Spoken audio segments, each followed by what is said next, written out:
Hello,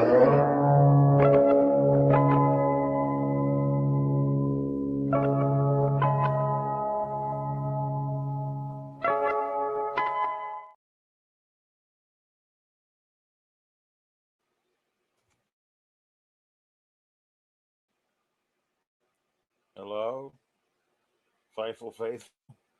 Welcome to this is a very normal wrestling podcast where we don't do any bits. We don't have a segment where we sing songs. There are no puns, and my host isn't a puppet. It's Hello. September 30th. Get in your super chats. Get in your Humper chats at humperchats.com. The puppet has terrible internet.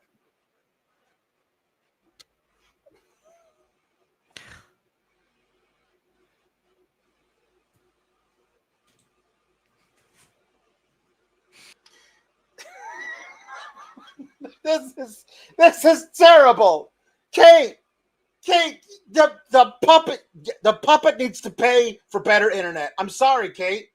I don't know. I just don't understand. Why does the puppet have such terrible internet? The puppet ruined our show because the puppet has such terrible internet. I don't get it. I don't get it. Everything has gone wrong.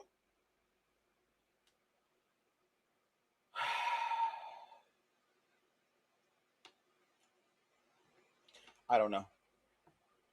It's NXT. It's the NXT post show for September 30th, 2025. Happy almost October. We're here talking about the go home to Invasion. Whoops, no, the go home to Showdown. Yes, if you are confused about why, yeah, my internet's bad too. I don't know why my internet is also bad. Both of us can't have bad internet at the same time. This is really not great. So I don't know what to do about it. This is all of it is bad. I don't know. I don't get it.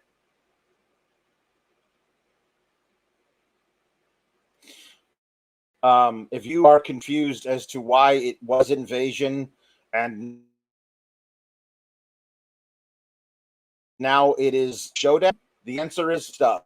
Being outraged at something that has nothing to do with another thing. And that outrage caused somebody to change the name of a fake wrestling show on a random Tuesday from Invasion to Showdown. And so now it's Showdown, and we're only going to be calling it Showdown from now on.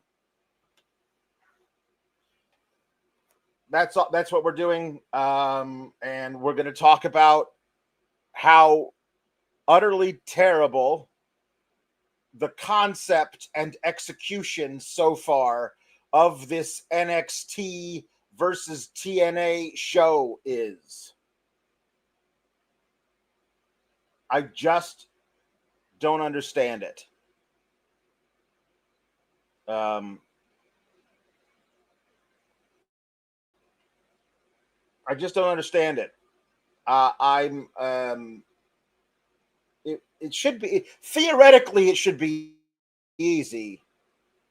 You just pick 4 people who are outstanding, 4 men, 4 women from each of these brands, and then you just have them wrestle each other in Survivor Series style matches.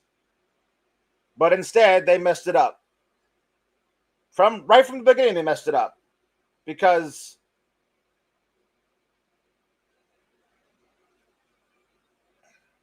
I don't get it. I don't get why you would do that, but they did it. Ricky Starks, Ricky Saints. I'm always going to call him Ricky Starks. I'm never going to call him Ricky Saints. The best I can do is Ricky Saint Starks. And that's only after I originally call him Ricky Starks. I'm very sorry to the people who need him to be called Ricky Saints. He will always be Ricky Starks in my heart. So we got Ricky Saints coming out talking about how when he showed up here in February, he said that he was gonna main event PLEs and become the champion and slay the giants. And he slayed a giant on Saturday, and so here he is. He's here, and now we're moving toward the big show next week with TNA, and he gets interrupted by JC Jane.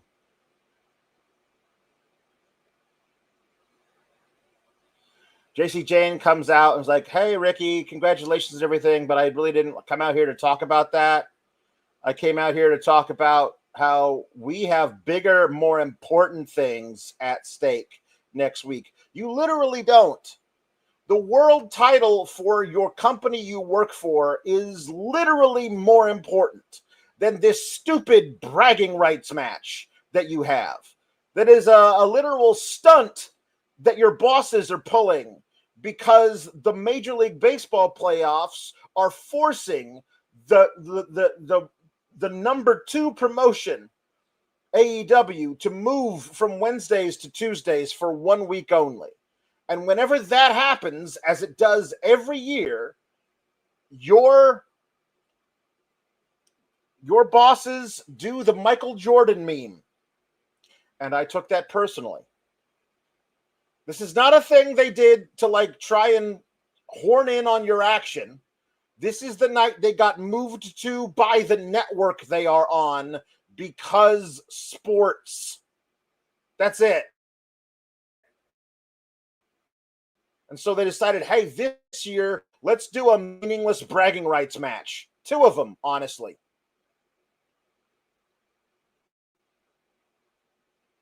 And now I was in there for a while.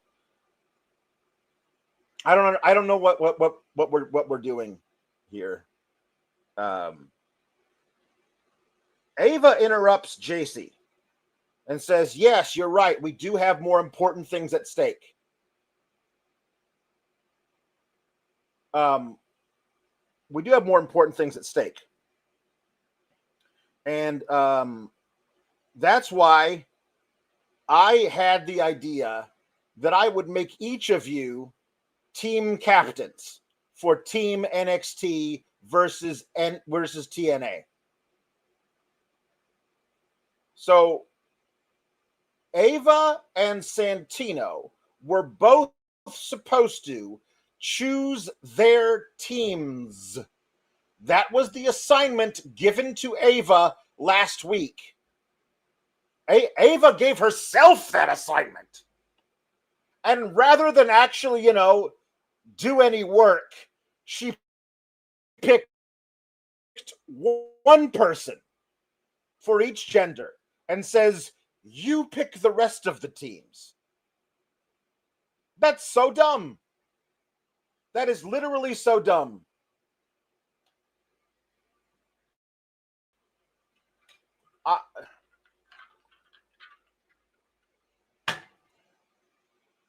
So she is now interrupted. Ava is interrupted by Santino.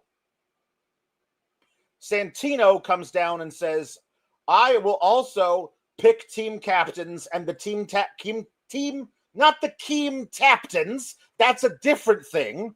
The team captains will then choose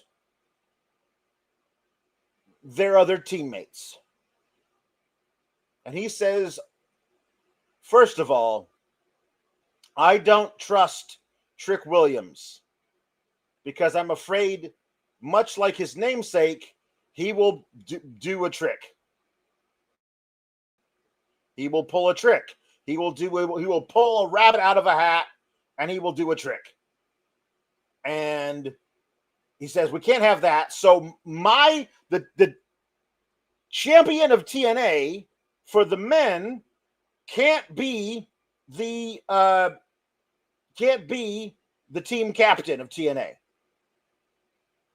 Can't. So he says, I will choose Mike Santana to be my team captain for TNA, which makes sense. He's got the next world title shot. I think we all expect the next TNA contracted wrestler to become TNA champion to be Santana. We kind of figured that out. That's who it's going to be from now on. Then he says, but there is a member of NXT that I do trust. And the person that I trust and the leader of women's Team TNA is Kalani Jordan. Now, if you did not hear on Friday at Victory Road, Ash by Elegance had to vacate the title by Elegance. And she had to step away from the title. So they did a battle royal, and the two last people in the battle royal, they fought each other, and the winner was Kalani Jordan. And that woman is now the TNA Knockouts champion. And also an NXT wrestler. Sorry, superstar. And she is now the team captain for TNA. Kalani Jordan, who has been the TNA Knockouts champion for 72 hours and yet has gained all of the trust from Santino Marella. Santino Marella trusts her more than he trusts his own daughter. That's the implication, I would think. I don't know. I'm here to invade. I can't possibly be expected to you're not here to invade. You're here to showdown. You're not. No one's allowed to invade. That's a very important point, Joel. I thought we got past this. You're here to invade. No, you're not here to invade. You're here to show in a downward motion. You are here showing downwardly, and that is all we'll do. We are not invading. It's like a downward dog. Is that there was a big controversy about invading? What's funny about that is this came from one Instagram reel, and they pulled it. Yeah. Anyway, it's not Thursday. I'm here because the name of the show because the most random coincidence. Yeah. You're here because and several internet is bad. Pulled it off. And also my internet is bad. Yeah, that's fine. I've got a few minutes because I should be in bed sleeping like most of the TNA talent, because the only question that was posed to me tonight, the only question was posed to me was, why do they have a Cybertruck? Who at TNA has enough money for a Cybertruck? I don't know. I don't know. Maybe they sold a house and they're now they downsized into a 2-bedroom apartment. I don't know. Who knows? I don't know. I also don't know. Joel, how are you, TNA expert Joel? How are you feeling about the whole Captain Kalani Jordan thing? But importantly, not TNA team captain Trick Williams. So it's worth noting that this all kind of came together because of the injury, or I can't call it an injury, but it came together because Ash by Elegance vacated the Knockouts title, and we wish her the best. And whatever it is that's pulled her out of competition, I understand. I get it, and we hope she's good. The way that they went about crowning a new champion was definitely not the way I would have done it. It's definitely not the way most people would have done it.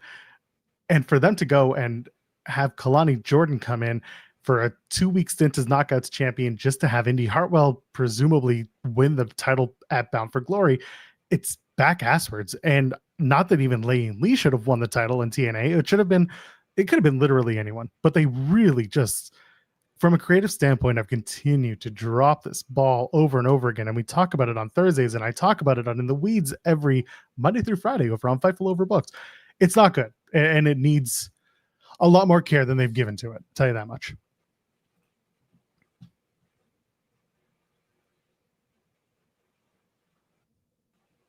There's such a delay between us. Whatever this is.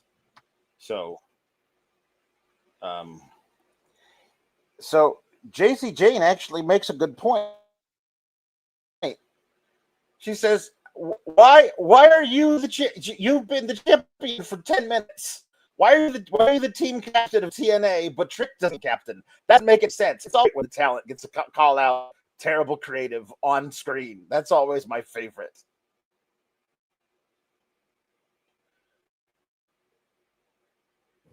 There's no use for it. Yeah. There's just no reason for it. No, there's no use for it. You know what I've realized? The fact that Kate and myself and Joel all have terrible connection means this is a StreamYard thing and not a random coincidence that we all have the worst internet of our lives right now. It's a StreamYard problem. Isn't that great that we're right in the middle of doing this and it's a StreamYard problem? That's great. So I don't know if this is going to clear up here in the next hour or so. I think our delay is better. Maybe not. It's been pretty bad. I don't know if it's gonna get better. I'm not. Joel's is fine. Oh, great. So it's just me that the crazy delay. Fantastic. I mean, I'm always wired in. That's the problem. Is now Kate can't do the show because her. Yeah, you're fine. That's good for you. Kate can't do the show. My internet is terrible, and Joel needs to be in bed. I don't know who's going to host the show. That's just I don't know how this is going to work. Kate says she's getting StreamYard error messages when she tries to log in. Like this. No one it's. You know what it is? It's NXT trying to silence dissent. Because we have been pulled off the air by the FCC because we want to discuss about how terrible the NXT TNA invasion, not invasion, showdown show is. I've told Kate to try to log in through my account. They're gonna pick all the team members by the end. That's what they said.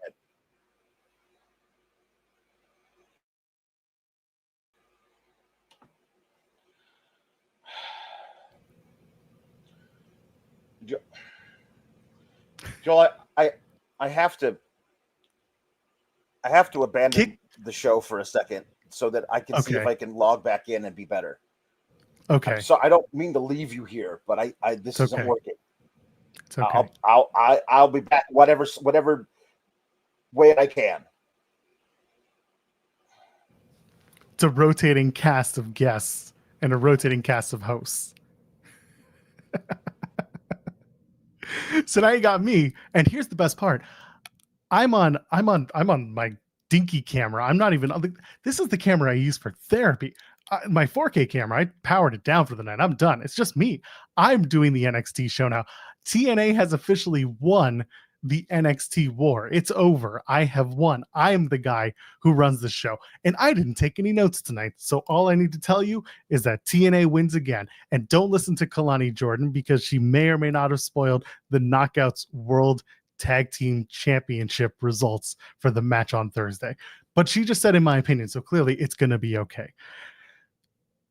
I'm going to be talking about this a lot on tomorrow's show with Jeremy Lambert over on In the Weeds, 10 a.m. Eastern, Fightful Overbooked. That's the other show we do.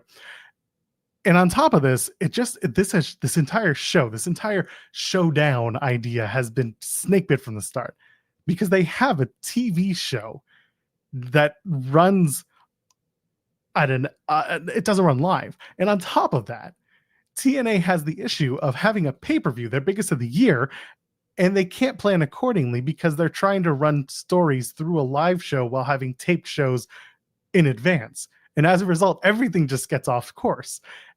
And then here's the third part. Hardy's Team 3D tables match, presumably going to be the main event of the show. That's just what I've been saying since the beginning. It's probably going to be that way. Now you have the potential for this whole story to be for the NXT and TNA tag titles. So here we are again, back to square one. TNA's pushed the self-destruct button. Someone in the chat saying 7 a.m. is too early for wrestling talk. I get it. That's why Jeremy and I don't always hit the wrestling talk. But we're here. And I got to say, on the TNA front, Mustafa Ali coming in years after he had left WWE to then claim the North American Championship, the title shot that he never got. People have been clamoring for that for years. So this was the time to do it. Do I expect him to win next week? I don't. But I do expect a great match because him and Ethan Page make phenomenal music together. The heel versus heel thing, don't really feel that, but people are going to cheer for Mustafa, and that's really what matters on this front. Why am I suddenly the guy doing this show? I again did not take notes, just here, but I'm just hanging out with y'all. I don't have a puppet. Nobody gave me a puppet. I've got lucha masks. My lights aren't even on. Like I'm in boring ass studio lights. Ryan Ben sent a super chat saying, "Joel, name your TNA teams." Okay, I would have Trick. I would have Macklin. I would have, if she shows up, hold on, Macklin, Trick, Moose, Leon Slater. It's just 4, right? Are they doing 4 for these teams? Yeah. I'm watching Kate and Alex try to log in and not be able to get out. I don't have a puppet. I'm my own puppet. Do I have to shove my hand? Sorry, it's family friendly show. I don't even know what the ad breaks are for today. So if I'm going to do this whole show, I got to go and find out what the ad breaks are. It's not the beginning of I don't know anything. I'm just here. Someone's going to have to tell me. But those are my TNA teams for the men. For the women, what are we going to do? We're going to have Indy Hartwell because she's challenging for the damn title. I understand having the icon, the inspiration, but I'm not going to do that. I would do, Indy Hartwell. I would have, I'd have Langley because she can knock people out legitimately too. Who else would I have? I mean, I'm biased towards Jody Thread. I'd have Jody. And someone saying Danny Luna. I would probably give Danny Luna a shot. That would probably be my 4. Meet Norma saying, Joel, socks have other use. So while you're making a funny joke, I'll tell you a really funny story real quick. I actually at night offer my kid, I got a young kid. I offer him the opportunity to wear my socks at nighttime because it makes him chill out. And he doesn't have them on tonight, but I've got Kate instead. Hi. Where'd Alex go? What is happening tonight? I took over. I invaded and showed down your show. Oh my goodness. Well, the thing about it is, even if we wanted to pick people from TNA, you could just use someone as a Sour Graps host. That's true. Because that's apparently how it works with Kalani Jordan. But I don't get a damn puppet. So really, why am I here? By the way, Revelry's Cruel sent a super chat saying you would have Trick over Mike Santana on the men's side. Actually, I wouldn't. Mike was a complete oversight on my part. I love Mike Santana. People know I've been riding for him for years. The puppet knows. The people know. I just have a problem believing that Mike Santana is going to win that title at Bound for Glory at this rate. But we'll see. Mike Santana is fantastic. Mike Santana is fantastic. Okay, for real, what happened to Alex? I need to know. So your internet sucked, and then his internet sucked.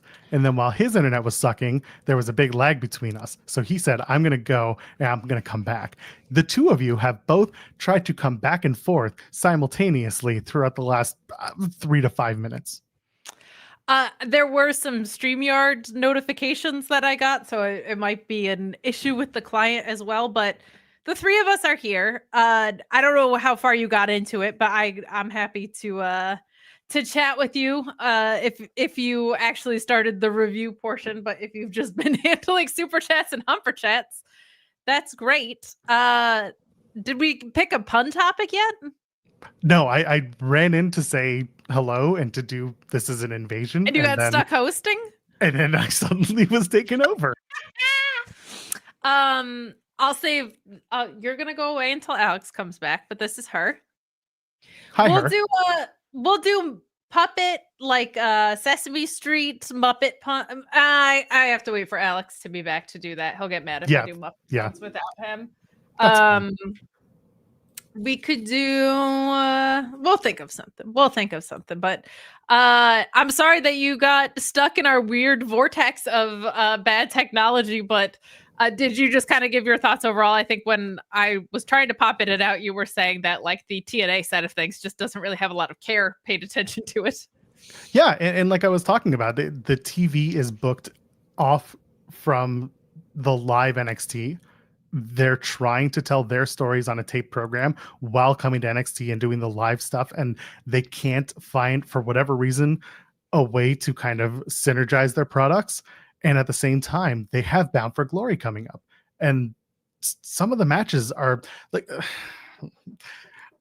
I got some heat for this on Sunday when I mentioned it, or maybe Joel it was Saturday. has heat. I got heat. Like I didn't get heat. I actually, it's funny. I didn't actually get heat from anyone at TNA for this. I got heat from like the stand accounts for TNA.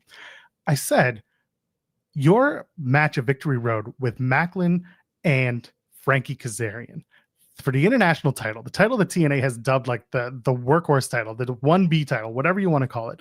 Sure. That match should have been the main event, but instead they went with Myron Reed and Leon Slater for the X Division title. Now, do not misunderstand me when I say that match was great. That match was fire. That match was fun. That match was everything it was supposed to be. Sure. But they did it all in service of announcing that Javon Evans was going to be the number one contender for the X Division championship match against Leon Slater. And they just wanted to get the pop and send the crowd home happy, which TNA loves to do for every single event that they do, because God forbid they go turn off the cameras and do a dark segment to send the home happy when they do something else. Well, but instead, come on, stop it. It was intimated to me by a few different people. I would at say TNA. There's one specific instance where they did not send the crowd home happy, and it has set off this whole vortex of behavior. Like what they did, it feels like to me, and I don't watch TNA closely, but it feels like they've never recovered from the enormous swing and a miss that they had at Slammiversary. Like they just never really recovered from that. And now Santana, I believe, is in a contract year coming up in the next couple of months, or at the end of this year, I think. So did you miss the boat to put the title on Santana is something that we will have to wrestle with in general, but we'll see if Alex has any better luck with StreamYard than I do. But I at least have our notes from the Fightful rundown. Check out Fightful.com for our recaps, because I just had to, because all my notes crashed the bed when my internet did. But we have at least a rundown in the notes here. But Alex, if you're able to come back on, feel free to. I think we're having some StreamYard glitches here, but the last thing I was trying to mention was just the idea that it was intimated to me by TNA people that the international title at Victory Road was talked about to be the main event until they decided to change it that day. Source? Trust me, bro. The SRS treatment for that Trust one. me, bro. Yeah. You heard it here first. Joel Pearl. Trust me, bro. Did you watch NXT tonight? Yeah, I watch everything because I got to talk about it on the Weeds the next day. I know sometimes it's not always in real time, so I just wanted to make sure that you weren't just jumping out here as a favor, and I'm sticking you with a chunk of a review. No, I'm here. How far did you and Alex get, or did you not get? We didn't really get. Gave a couple of thoughts about the TNA stuff, and then other than that, just messed around until Alex had to go. If he's good to go and he gets back, then I'll start saying goodbye soon. Okay, I was gonna say if you wanted to stick around since you're a half hour into a review with us anyway. I was halfway to bed and I was like, I'm gonna throw on the not the 4K camera, but the therapy camera, the other webcam that doesn't get any. This is only used for. And I was like, I'm not going through turning on the camera, blah blah blah. I said I'd come on for a few minutes, and then suddenly it became 30 minutes. And here you are. And here you are. You know what we'll do? Alex is gonna try and get his stuff straightened out. Why don't we, since you are just Mr. TNA over here, you have more loyalty to TNA than half the roster does. I don't think many of them are contracted, but why don't we talk about the closing angle as a way to kind of expedite what we have going on here? We do get our team captains announced, and before we dig into what the teams are, I just think it's ridiculous that Kalani Jordan, her holding the Knockouts title, I get, like, she showed up. Her and when Ash by Elegance was Dana Brooke, they had that brief mentor-mentee relationship. I think the world of Kalani and her work. We talk frequently on this show about how we saw her grow from someone with incredible athleticism into a TV wrestler. When you're doing an invasion angle, having someone from the other side be the captain of your team kind of kills the momentum for me, Joel. I don't know about you, but I think it's such a slap in the face to TNA, especially because the Knockouts have been such a prized possession of TNA, Impact, whichever brand you want to call it.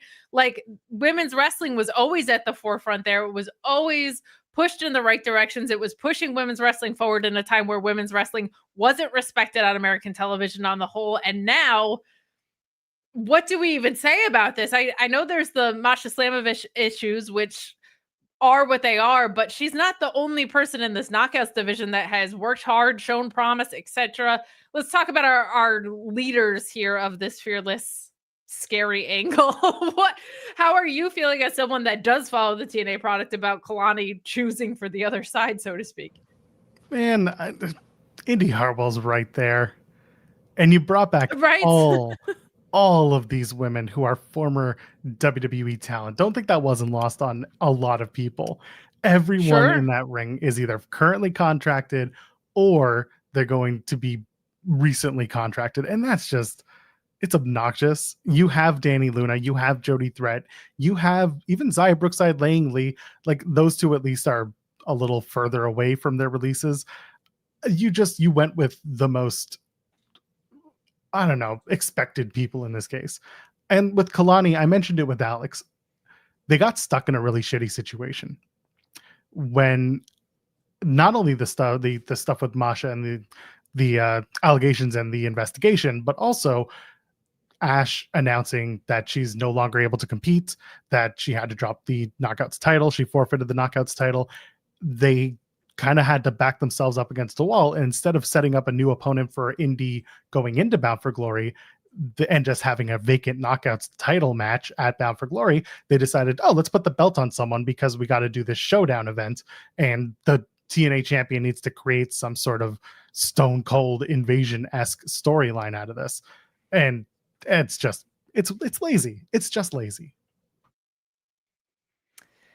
That's kind of a theme of this angle, unfortunately. I also felt like they went home on a pull apart brawl pretty okay, but the actual invasion itself looked like a baseball clearing of the dugouts where everybody just stands around. And I said, week over week at this point, kind of across American television, especially in WWE, but never is it more true to me than NXT. Sometimes what's lacking in NXT is just things feeling like a real fight. We kind of got there toward the end. There was some good pull apart, but like the amount of just standing around on top of this angle, Joel, where you have this strongly worded email being written the week before, everybody drifting in dribs and drabs backstage, and then NXT talent are supposed to be surprised that this falls apart in the main event. And on top of that, the go home shot is Ricky Saints and Obafemi. You're not even going home on the invasion part.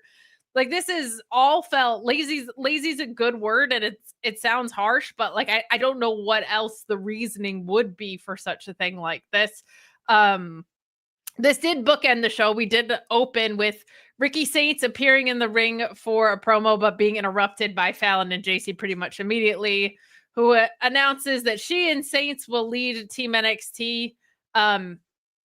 Multiple times on this episode, and this isn't a fault of the performer. I always want to make that abundantly clear because Ava is young and learning and growing, and she does a decent enough job with what she's given, but what she's given kind of sucks because JC Jane felt like she was the one calling the shots here at a lot of points tonight, Joel.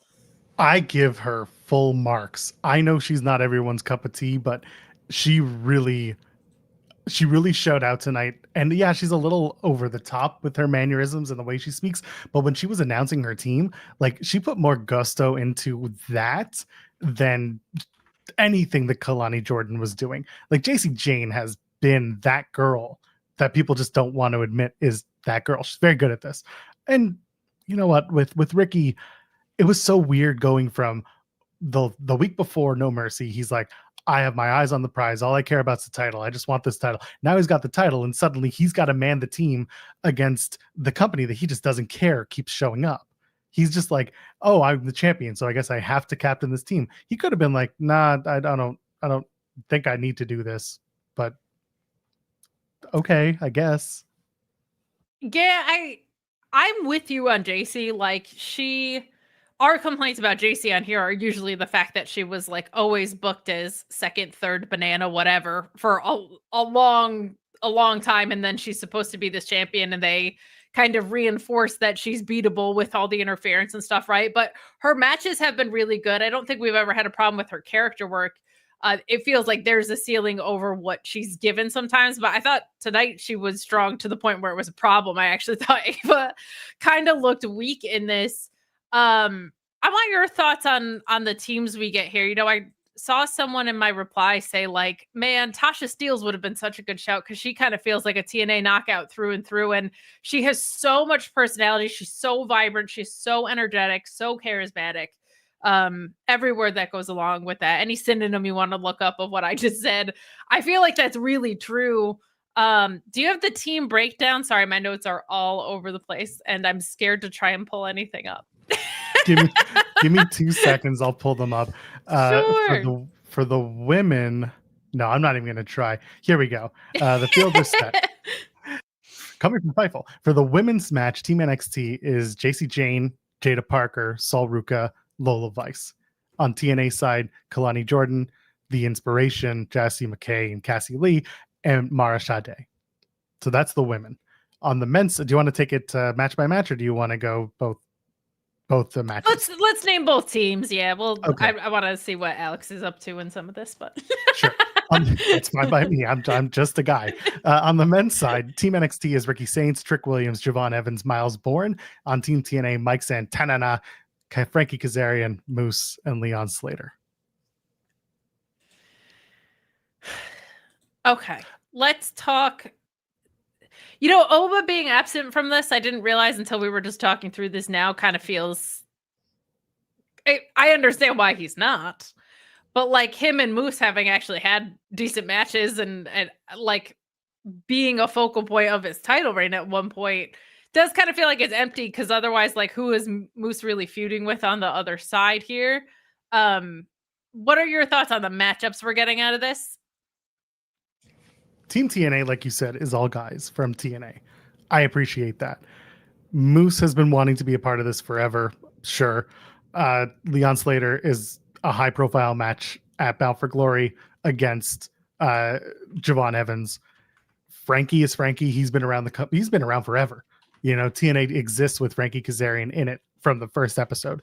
Mike Santana is going after the title. It makes perfect sense. The teams work. And I can't substitute anyone other than maybe Frankie for Steve Macklin, but that's only because Frankie won the international title on Friday that they put Frankie in, and that just makes more sense. So for that men's TNA team makes sense. Team NXT, again, I gave you my gripes about Ricky Saints. I get it. He's the champion. Trick is also TNA World Champion. You're going to do that because you've got Mike Santana there. Javon Evans is challenging for the X Division title. Miles Bourne is a bit of a sleeper, but also they're trying to build him. So I don't hate it. They had him and was it Briggs in a match tonight?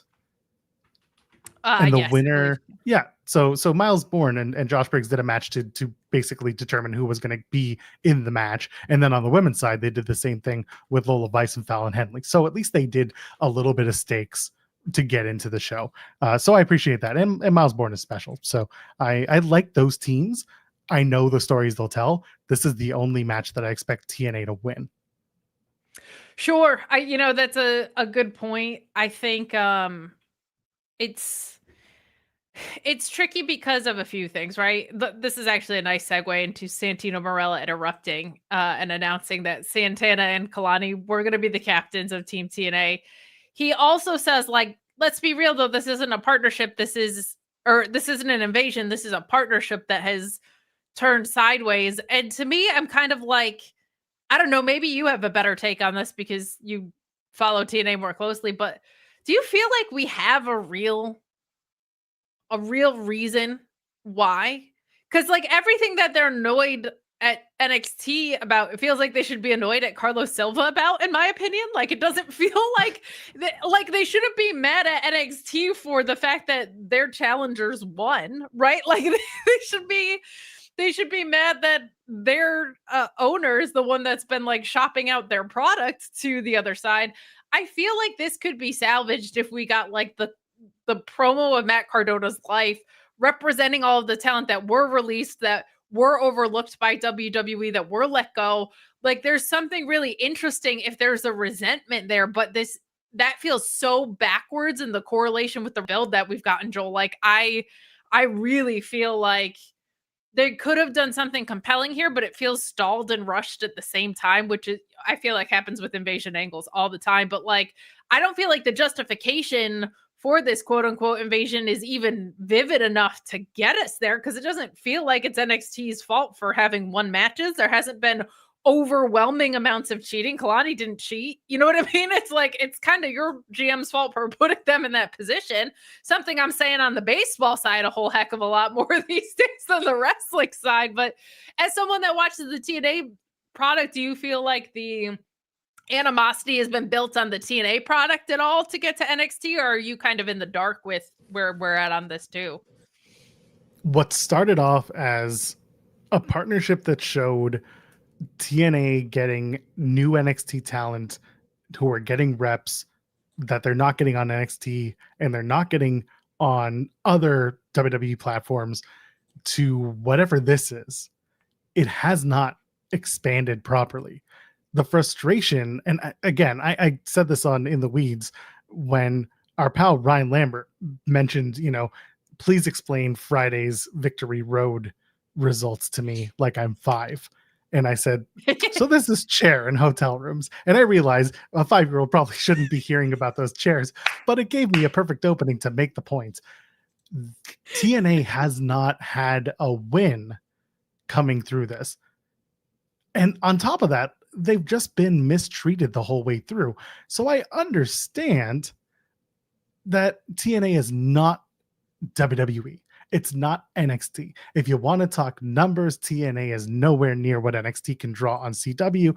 I understand it. However, there is no reason to be treating TNA this much less than if they're a partner, if it's a collaboration. There is no collaboration. It's just NXT being like, why don't you take a seat over there? Well, what's triggered? First of all, that was I laughed out like embarrassingly loud when I saw your post about there's this chair in hotel rooms. I absolutely cracked up. But the other thing with this, Joel, is I feel like it's so built for this like huge TNA comeback where they sweep out all their titles, and it just doesn't feel like that's going to happen. They also kind of like were cheeky and playing into the fact that Joe Hendry doesn't feel like a part of TNA very much right now. He feels more like a part of NXT. So we talked about this at length last week. Like it just feels like when TNA has talent that when you know enough about in reality, like when you follow things as closely as we do, talent that's there isn't contracted. You know that they would jump ship to WWE, or in some cases, some of them would probably go to AEW with a heartbeat. Like all of those aspects coming to play for me really clouds it. And there's nothing that they can do about that on TV, right? That's just nerds like us who do this are very close up front. But like when you do know those realities, it's kind of brutal. It's kind of brutal from that regard. But Alex is going through an emotional and router update, it sounds like. So we're gonna keep continuing here, and guess what? You get to bill some more hours to Sean this week. You did a great job on yesterday's Raw review with Grand Pooh. Maybe I should bring you on Friday just to give you like an 8-show week. You can do a Broadway run, but I'll tell you what I really actually very much enjoyed. Maybe it's good Alex isn't here for it because I feel like we're going to have different takes as my camera's blurry here. I'm very excited for this Mustafa Ali, Ethan Page feud that they built out tonight. So let's dig into some of that, but let's also get to some of these super chats before we do. This has been a very weird show from an operational standpoint. So I don't even know if we did the get into your super chats and humper chats gimmick. I don't even know if we told you to leave a thumbs up on this video and to subscribe to this YouTube channel. I don't even know if we told you to go to FightfulSelect.com and subscribe, where we had a story today that was NXT related about call-ups and how they're kind of different in the new era than they were under Vince, as far as being able to float between rosters, as far as call-ups not necessarily being a hard departure from NXT. So a ton more information there. We also had some WWE Unreal news for you regarding Seth Rollins being the subject of season 2 and that filming being underway, and so much else. We get select answers over there on a daily basis from Sean as well, the backstage report Q&A, so much going on at FightfulSelect.com. Also helps us get paid, and the way we're working Joel this week, we're gonna have to pay the piper. So send in those chats, head over and subscribe. This is a good one to talk about. Ryan saying that TNA men's feels like TNA, at least women's not so much, but they do seem quite high on Mara Jakara. You know, this was such a weird departure because I felt like she improved pretty drastically with Lash, and it doesn't feel like Lash has had a whole heck of a lot of direction either, because when we find out who the NXT captain is, makes you wonder about the No Mercy angle that we got, where Lash said, I'm going to be the captain. It was just to set up a match with Jaida, but they already had a feud going, so you didn't need to go out of your way to say, hey, no, you're not going to be Lash. That felt kind of odd, but you know, she's always had such a presence, and her wrestling was really starting to catch up, but she was in a tag team. So now she's back in singles action, which I think is a whole other way of having to reorient yourself. Before we talk about this Mustafa and Ethan stuff, your thoughts on what you've seen from her on TNA? Because I haven't seen her up kind of like close week over week.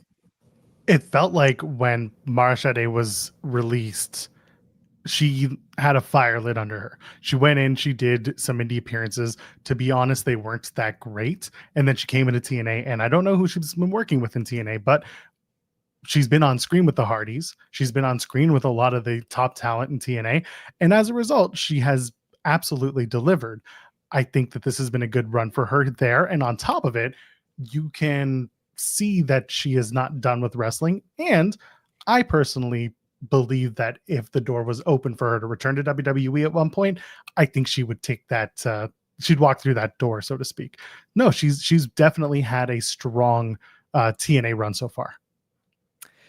She, I really liked in her departure where she pretty vividly said, like, I don't know if I'm ready to just go to AEW. Like, I probably have some proving to do. And I just thought that was such a mature approach from her, but her charisma is off the charts. This popped me a great deal. A Canadian, a vegan, and a puppet walk into a bar.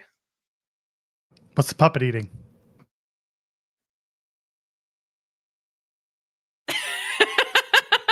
Felt food? I don't know. That would be cannibalistic, I guess, if she was eating felt of some sort, but I don't know. A bean salad, just like her mom today. Thank you, Meat Normus, for the chat.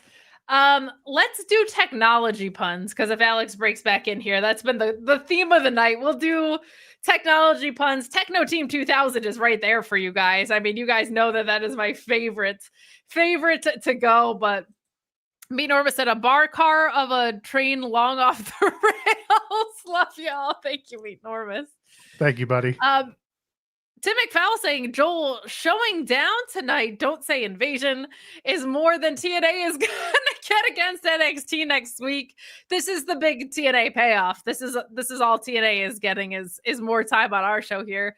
At least we're getting Ali, Paige, and Joel Kate. We do have a rivalry for the ages here, Joel, but you know, when they wanted to change the name from Invasion, all I could think about was like, man, if only there was some word in like NXT or TNA canon that was already like iconic with the idea of taking over a takeover, if you would. If only there was some way to capitalize on that idea. If only NXT pay-per-views were named Takeover for years, and that could have been such a fun, cool way to bring it back. Maybe that's why they didn't want to call it that. Like maybe that feels too iconic with NXT at a different era of NXT, but I say like just do it. We should go with it. But why does Kate look human? That's you'll never know which one of us is showing up. Midorma said, thanks to Miss Kate Feltz, my face has been sore for 12 hours from laughter. May Gabagool be with Kate and her spectrum issues. Shall we crank, darlings? We are mid-crank. And if you are having trouble getting into your cranking mode, we've got the sponsor for you. Blue Chew, main event performance, main event confidence, and a main event deal. Go to BlueChew.com and use the code FIGHTFUL, and you will get Blue Chew with their first shipment for free. Shipment? Yeah, I said shipment. No waiting in line at the pharmacy, no awkward doctor's visits. You take their online exam, and then if approved, it's shipped straight to your door. That's right.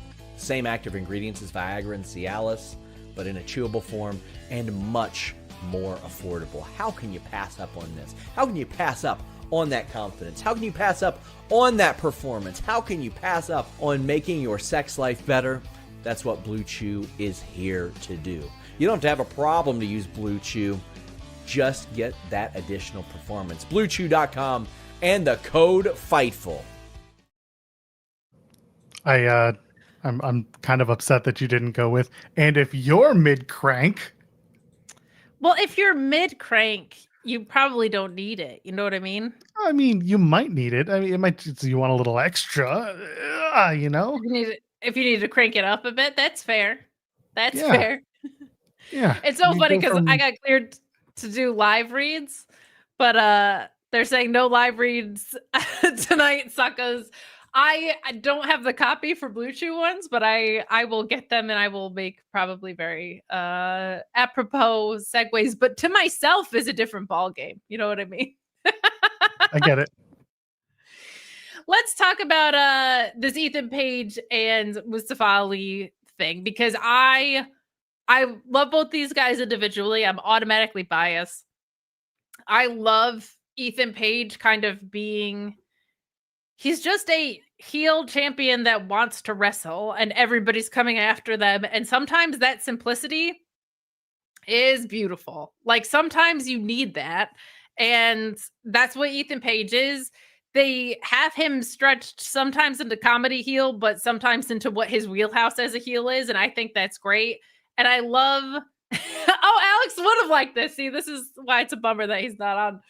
Because I think he didn't want Mustafa Ali walking back into this company necessarily. But what I love about this, Joel, is Mustafa acknowledges that he was supposed to have a North American title shot 2 years ago.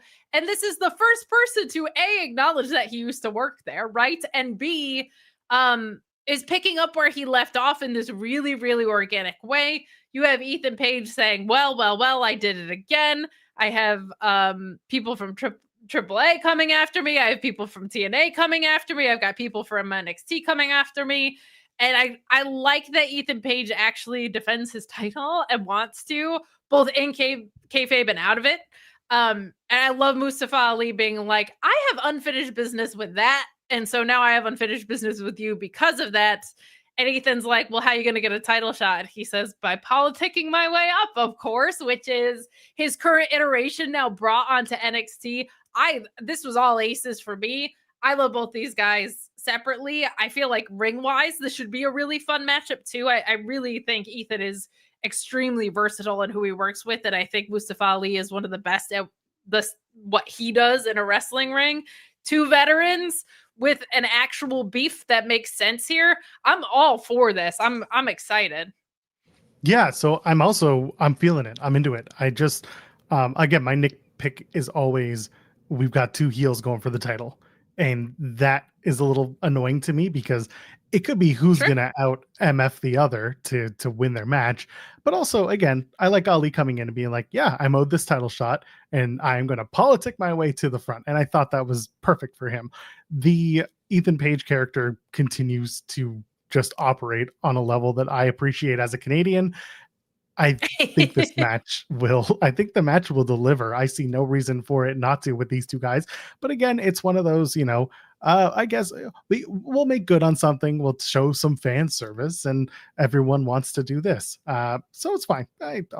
I'll watch it. I'll be happy with it. Two guys that I quite enjoy watching in the ring. Yeah, I think I'm more okay with the heel versus heel aspect of it too, because this is an invasion type story. You know what I mean? It's kind of not it's built on the back of brand versus brand. And I really like that he said, I used to work here, because it's not I'm a good guy and I have a problem with your behavior or vice versa. It's that was promised to me in a title shot I never got, and you just happen to be the guy holding it. I'm all for that. Like I'm more okay with it. But I did have that same thought too, especially because in WWE, not so much NXT. They're actually the ones that have gotten away from this, and Ethan Page is the furthest from this. But there's so many heels getting cheered, and that doesn't always bother me. Like, if you want to cheer for Adam Cole when he's a heel and comes out because you like doing Bebe, that's fine. If you find Solo Sikoa funny because he's acting funny, that's fine too. But there's in WWE right now, outside of Gunther, all of them are like that. And I don't mind that being spiced up into things, but I don't want all the heels to be getting cheered. That kind of defeats the purpose of being a heel here.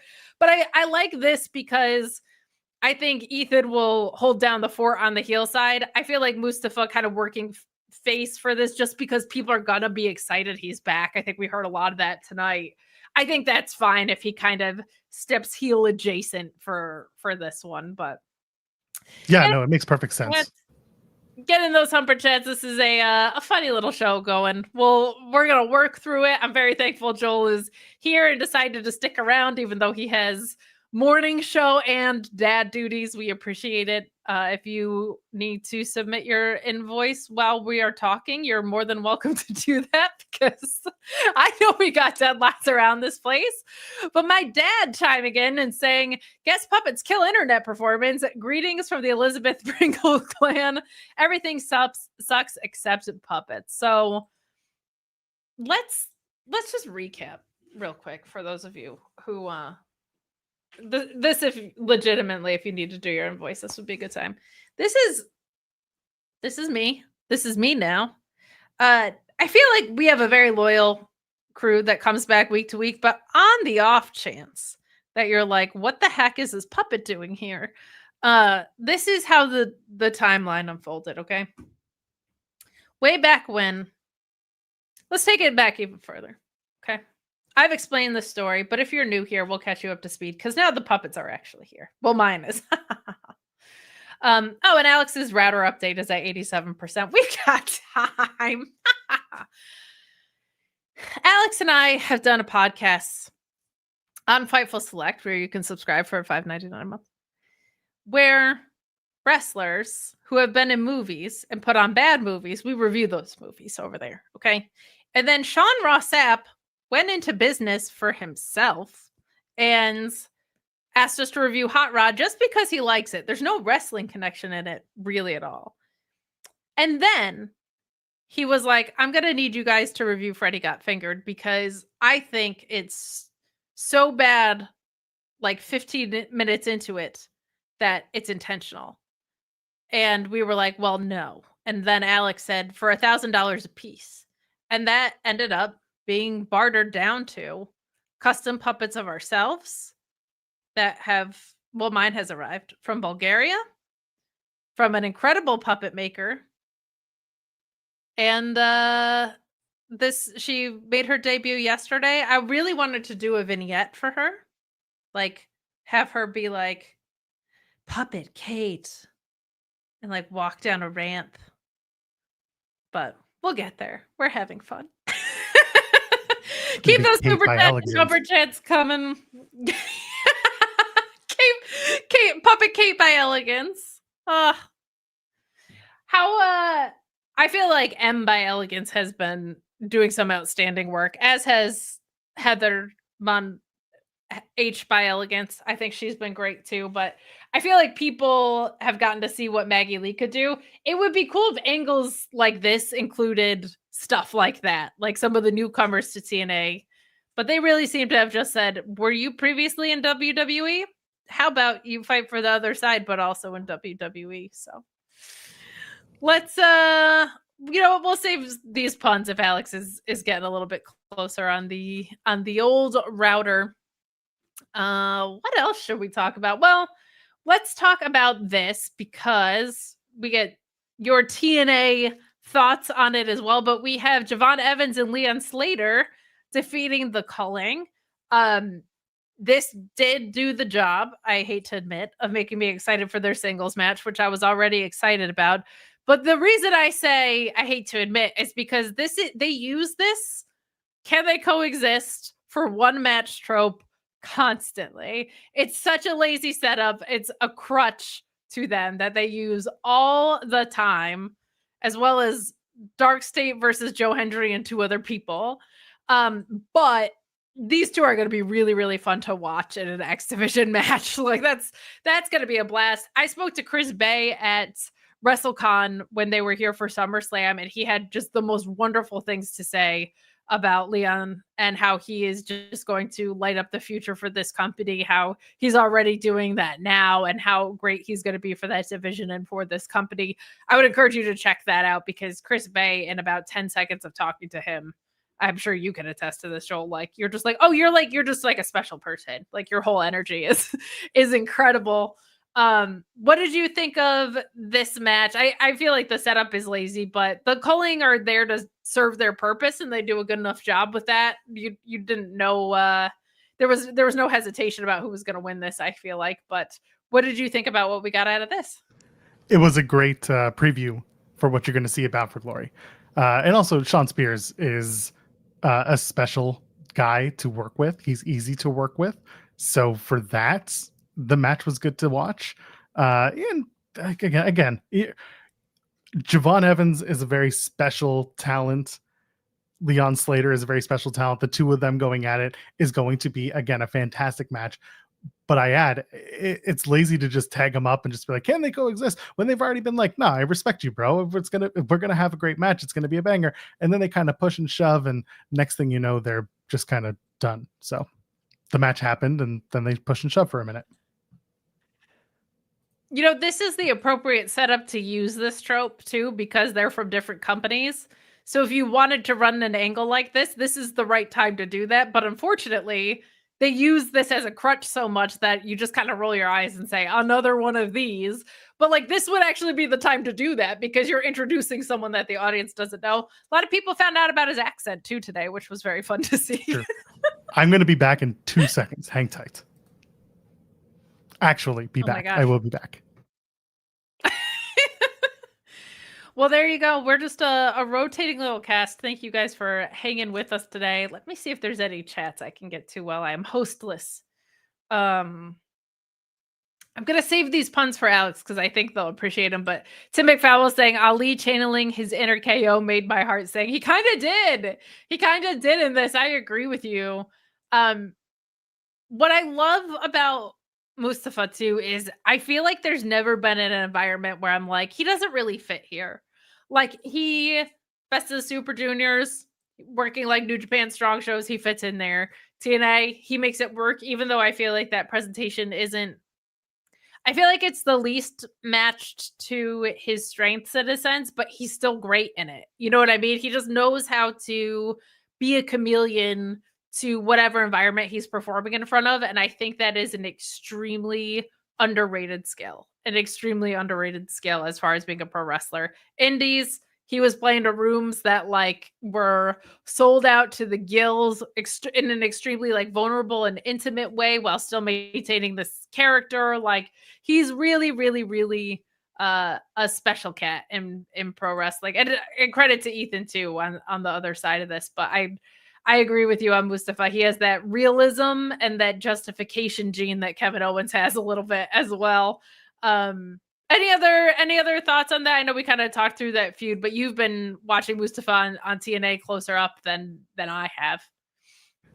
He is doing really great stuff with Order 4, which is his group that he's in command of. Going into their hardcore war that they're going to have at Bound for Glory, they found a way to turn the system, which is the group that Moose heads with Edward Edwards, JDC, Brian Myers, and Tasha Steeles. And they were like the heels in TNA for the longest time. And at one point, Cresta Star, who she's on sabbatical now, but she hosts the TNA post shows with me, she was like, at one point, these two teams are going to go at it. And I was sitting there being like, but when and why? And they found the why and they found the where. And I like that Order 4 are the bad guys. So for that, I'm really happy with the direction. And I'm excited for their hardcore war at Bound for Glory. And Ali is the perfect person to then come back and go after a guy like, I don't know, Mike Santana if he wins the TNA World title. Again, I still don't know if that's going to happen, but that's just me. I don't think it is just you. I think there's the very real issue of his contract being where it's at. Yep. There's been rumors, whispers of WWE being interested in him, and it feels like they missed the boat. And Joel, like for people who might not realize this is what they did with Joe Hendry too. He was just so white hot that he was able to recover, but you were covering this product well back in, I mean, longer, but like that whole 2024 moment that they swung and missed on too. This is a continuing pattern for their hottest talent, which I know thrills you. They love total nonstop honey dicking. I got a StreamYard code request, which means that Alex will probably be in here imminently. Right. And you can go to bed, but let me send I'm that getting his dirty looks way, from, and we will from get people in my house. You know what? I don't doubt it from the perspective of you were probably planning on popping on here for a minute and ended up staying here for an hour. So you said it. There it is. There it is. Well, since Alex will probably be in here any moment, I know you kind of spoke at the beginning of the show about the kind of overall complexities and frustrations with this angle, but anything else that you are, A, what are you excited about for next week? And B, and just any other thoughts before you kind of head out of here? I'm excited for it to be over. And then everyone and then it'll be Bound for Glory, and then it'll all start up again. And I don't know. I've gotten to the point where Bound for Glory has two matches, a bunch of matches I'm looking forward to seeing, but two matches that are really just going to tell the tale of what TNA is creatively. One of them is the title match, the world title match. The other one is the tables match between the Hardys and Team 3D, which you're not getting much talk about on any platform, including TNA, because I don't need to go into their taping schedule, but they're in Canada, right? Well, they were in Canada for the go home shows. And there's someone from one of those teams, Jeff Hardy, who can't be on those tapings. So as a result, it suffers. And now it's for the TNA tag titles. And now the Hardys and Darkseid have a match next week for the winner take all TNA and NXT tag titles. So there's a possibility that the Hardys win, and then it's Team 3D versus the Hardys for the TNA and NXT tag titles. And if Team 3D wins, then I swear to Christ, whoever wins Call Your Shot Gauntlet better have a tag team partner, and they better cash in to take the titles off the Team 3D immediately. That's where we're at in my head right now. If Team 3D doesn't win, how long until they have another retirement match? Like, where are you putting it as? Like, when is their next last match ever? Team 3Ds? Yeah. It would be April. I don't know. Let's say 17, 18, sure. 2027. Sure. How's that sound? Have you I'll message you in the private chat who sometimes messages me this, but I get messages from a wrestler sometimes when I'm cranky online that just says, "Have you considered the heat, Kate?" And so I ask you, Joel, have you considered the heat? I've considered the heat, and I have put on my air conditioner to tone it the hell down. Because that's not the heat you want. I love it. Alex, are you ready? Big moment of truth. Are we back? Huh? Are we so back? We are so back, Joel. We're so back. God bless. Joel, good night. MVP. Good luck. MVP. You are QB1 tonight, Joel. You are the Cody Rhodes. Whoa. In the Weeds, Monday to Friday. Go watch it. In the Weeds, Monday to Friday, 10 a.m. Eastern, over on Fightful Overbooked. Jeremy and I are back tomorrow. And I'm also doing Jeremy and SB3 and I are back on Thursday because we're giving Jeremy the day off. So go check that out. In the Weeds, Fightful Overbooked. Love you guys. Have a good night. Jeremy, I know, doesn't get those, but thank you so much, Joel. Interview with Filthy Tom Lawler over there today, I believe, correct? Yeah. That's right. And there's a whole bunch more coming from my time at Mystery Wrestling. So some with Uno, Stu Grayson, and one with Simon Miller coming up. So keep an eye out for those over on the main channel. Awesome. There you go. Thank you, Joel, Good so night. much for filling in for both of us at various points. I guess so. See y'all soon. Thanks, Joel. Okay, Should we start the show? Yeah, let's start the show from the beginning, from the top. Actually, I don't know how much anybody heard because on my end, I thought my internet was fine. And then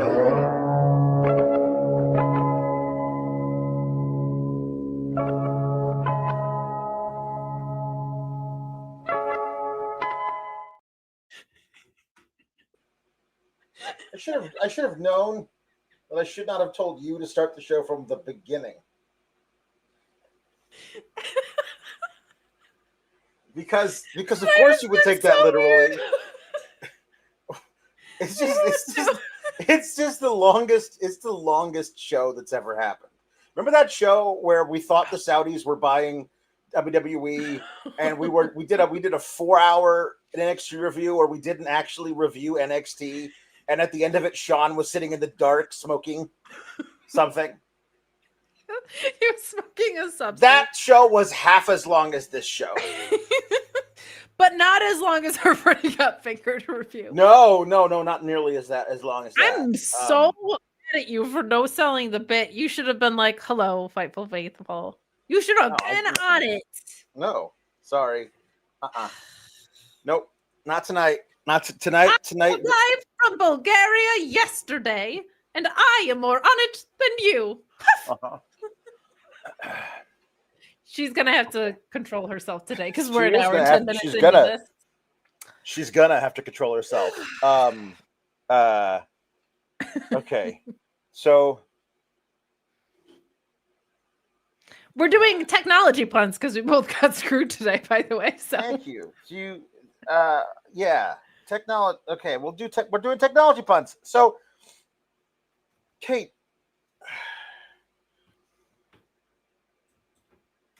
the worst thing that could possibly happen happened, and then it got to become the best thing about this entire angle. You know what? It's Mustafa Ali. That's why. I know you guys talked about this briefly, No, but I need to spend time on this. Mustafa Ali was the one guy who I was like, I cannot have him be a part of this. Like, not after how they treated him for years, not after they robbed him of his entire prime. No, he should not. He needs to be strong enough not to set foot in this building. And then he comes out and he has the perfect reason for being here. And he is he the one guy who's been allowed to say, I used to work here? Work here? Like, I mean, not only did I used to work here, but 5 days before I had a title match, they fired me. Like, he literally says it in the promo.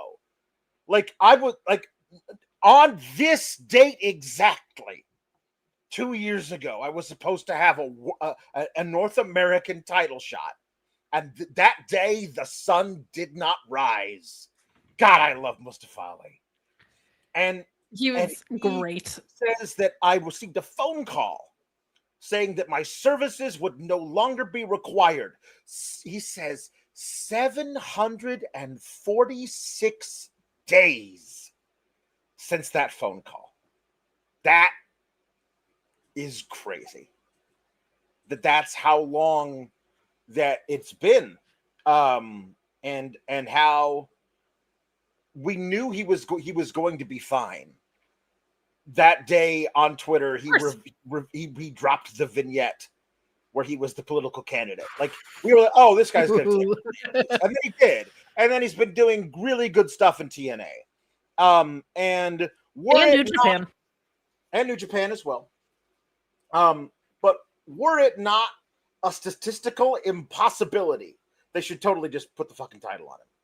Like, let him be the one guy from TNA who gets the title from NXT, because one of them's got to. Otherwise, the partnership doesn't exist. Somebody from it's probably going to be the Hardys, but that doesn't count because the Hardys, they're the Hardys. So let him be that when guy. When you think Hardys, you think WWE, right? That's the problem with so much. Ali, you all think WWE, but like that's the dirty little secret about this. Almost everybody who gets to have a main, with the exception of Santana, almost everybody who gets to have a main showing of something that they're doing on TNA, on NXT from TNA, used to work there, or crucially is gonna. Because that's Joe Hendry and probably, let's be honest, Santana. Whenever they have an option, they'll probably give him a contract offer. So, like, it's all of this stuff here. So the fact that he got to be in character, the same person, like, I want that title. I don't care who's wearing it. Like, that's the title that I was owed. I still am owed a title shot at that title. I politicked. I got it. He absolutely nailed this. He made it the one thing that I am looking forward to watching next week. He made it the one thing that I am looking forward to watching next week, because the rest of these people made everything else stuff that I am not looking forward to watching next week. And I that was a magic trick. He walked out and I literally said out loud, "No." God, I can't wait for this match. That's a magic trick. Yeah, there's man, there was something special that just clicked right away with Ethan and Mustafa too. Like, I loved Ethan closing it out on like, well, I can't fire you, but I can wish you good luck in your future endeavors because you're not getting this title back from me. Was some good stuff. And I actually am very happy that TNA and NXT allowed Mustafa to go if he did anything else, Alex, this sucks. Allowing him to actually do it is great. And you're only left with those two options if you choose to bring him into this. So do the thing that's great and just have the balls to go there and look at the magic that gets created. It just did. Because if he came back to any other program, it would have sucked. If he came back with any sort of sugarcoating around what happened, it would have sucked. If he came back and resumed old Mustafa, dropped the politicking thing, it would have sucked. But Ethan Page knows what he's doing, and Mustafa Ali knows exactly what he's doing with this character. And I thought this was brilliantly put together by both of them. The crowd was excited to see Mustafa there again too. I had mixed reactions like you when he came out, because I thought there was no way they were going to let this ride the way it needs to, and they just did. And that is perfect. That is brilliant. It's the one thing that I did recognize by the end of the segment, and I had forgotten, was that it came out pretty quick after he was fired that Shawn was pissed about it. Shawn Michaels. I don't know how Shawn Rossap felt about it, but I mean, it was Shawn Michaels, HBK was like, we had plans to use him through March. Like, we knew he was gonna win the title. And then he was gonna take the title and move through. We had plans for this guy. We had TV plans. Our mid-card champion was gonna be this guy, and you took him from us. And so, to me, I do feel like, listen, I mean,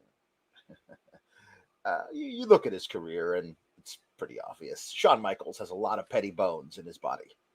And I feel Whatever like do you it's very, mean? very possible that what of all the people who got fired out from under him, this might be one of the ones he's a little bit holding a grudge about, like a Sure. little pissed about. And so anybody else, I would have said, no, you can't go out there and cut this promo, but you can. You know what I mean? Like, and Well, I think because HBK loved Mustafa Ali so much and did want him as the North American champion, that is the reason I'm not saying it's absolutely impossible for him to beat Ethan, especially Sure. if Ethan is then going to turn around and go and do Triple A for a while. Is going to fight the son of a doctor. You know what I mean? Like if they, my grandfather was an optometrist, and I'm going to beat you up. But you have to come to Mexico for me to beat you up. And Ethan Page is going to go there. And why does he doesn't need to bring the North American title with him? Let Mustafa Ali have that. Oh my God. The son of an optometrist. There's also a key factor here, Alex, that like you mentioned HBK. Trust. Like I think he probably trusted that Mustafa Ali knows where the line is and had to stand on it. Not short of it, because that's not exciting. Yeah. Not over it, because that's a problem.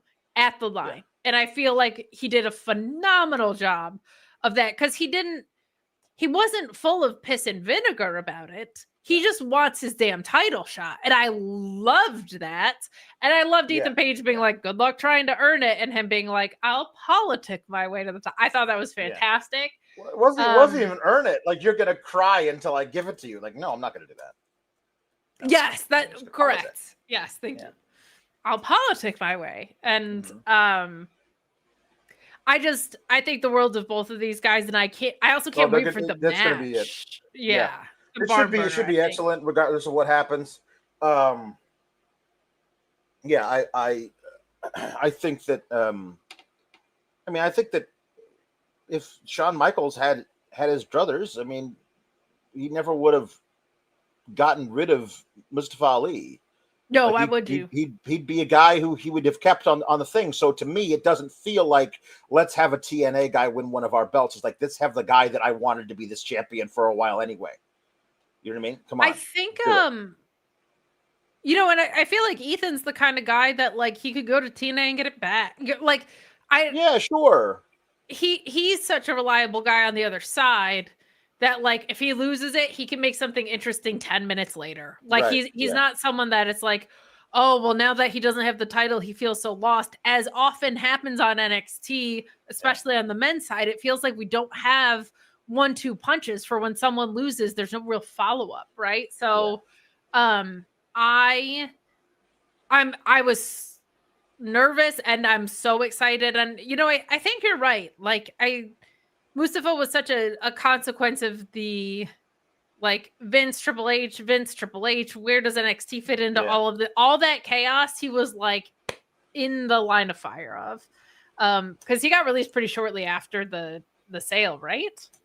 I mean, it was September of 23, right? Of so 23. But it was kind of this weird thing, like they released a whole bunch of people that you like, really? But him was like, no, he has a title shot this weekend.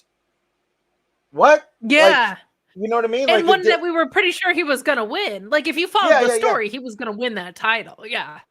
Yeah. It just doesn't. Wow, it didn't make a whole lot of sense. So yeah. Did you talk about how Trick Williams just walked up to Ricky Saints Starks, and was like, "I'm co-captain. I know I am wearing the title of the opposite brand, but I am the co-captain." And Ricky's like, "Yeah, I guess." What? No, we breezed through stuff. I mostly picked Joel's brain on the TNA side of stuff, so we can definitely talk about that. That was weird, right? Like I guess I understand why Santino Marella does not want Tricky Williams, as he insists upon calling him, to be on TNA. But I don't then understand why Santino is cool with Kalani being on Team TNA. But just focusing on the first part, I don't want Trick. And okay, fine. Why is then he's just on? He can't be on Team NXT. He's the champion of TNA. That doesn't make any that. I don't even know how to count all of the ways that doesn't make sense. Like, what? And then he's like, and then he just starts picking people that he wants to be on the team. Ricky says Young OG's on the thing. And then he's like, hey, why don't we pick this dude over here, or this guy, and they're just standing there waiting to be picked, like kids at kickball. You know what I mean? Yeah. Like, it's just but hey, Miles Bourne just so happened to cut a fiery promo about wanting to be on the team this past Saturday. I think I like the cut of his jib and the cut of his promo, but then Trick's like, hey, how about this big guy who lost recently? And Javon's like, no, I don't like that big guy. And they talk about maybe using Jasper Troy, but he's over there playing with his Jacob Marley chains, and I think they just say you're weird. And so yeah, let's have. They're just. Here's the thing. I feel like Ava could play a competent GM if they gave her the script for one. But the script that they give her is the most incompetent GM who also doesn't like doing her job. Like, hey, Grayson Waller booked the biggest match we could possibly have on television. I have no say in the matter, but I'll tell you what I will do: go on vacation during it, and then I'll come back when I'm supposed to like pick teams for this big invasion whoops no showdown angle. And I'm not going to pick the teams. I'm going to pick one person for each gender and let them pick the teams. And I, again, have no say in the matter because I'm bad at making decisions, which is how I got this job, where decisions must be made constantly. I don't know why you can't follow the logic of Trick, who has the TNA title, being a co-captain for NXT, and Kalani, who has the Knockouts title, being a captain for NXT. What's wrong with that? I am impressed at all the ways they tried to make Trick Williams feel unimportant, but he tends to rise above. I don't like anybody being the co-captain because it feels like Ricky Saints just won the title, and if his first act as champion was to be like, we're going into battle, these are my guys, this is how I'm operating, that's like a cool first move as champion if it's not going to be a title move. You know what I mean? I would have like, loved that's it cool. if he had said, Ava, before you say anything, I want to be on Team NXT. I'm the champion. I want to pick my guys. And Ava says, I've been up all night looking through resumes here to make sure I pick the right 4. You were on the list, Ricky. I trust you. You're the captain. You pick the team. I reserve the right to have final input. But I want to see where you go with this. Like, have it be a collaboration as opposed to, I have decided to abdicate 3/4 of my duty as general manager. You are on the team. I don't care about anybody else who is on the team. Is bad. That's bad. That's a bad thing to write for somebody to say. So they shouldn't have done it. It is bad.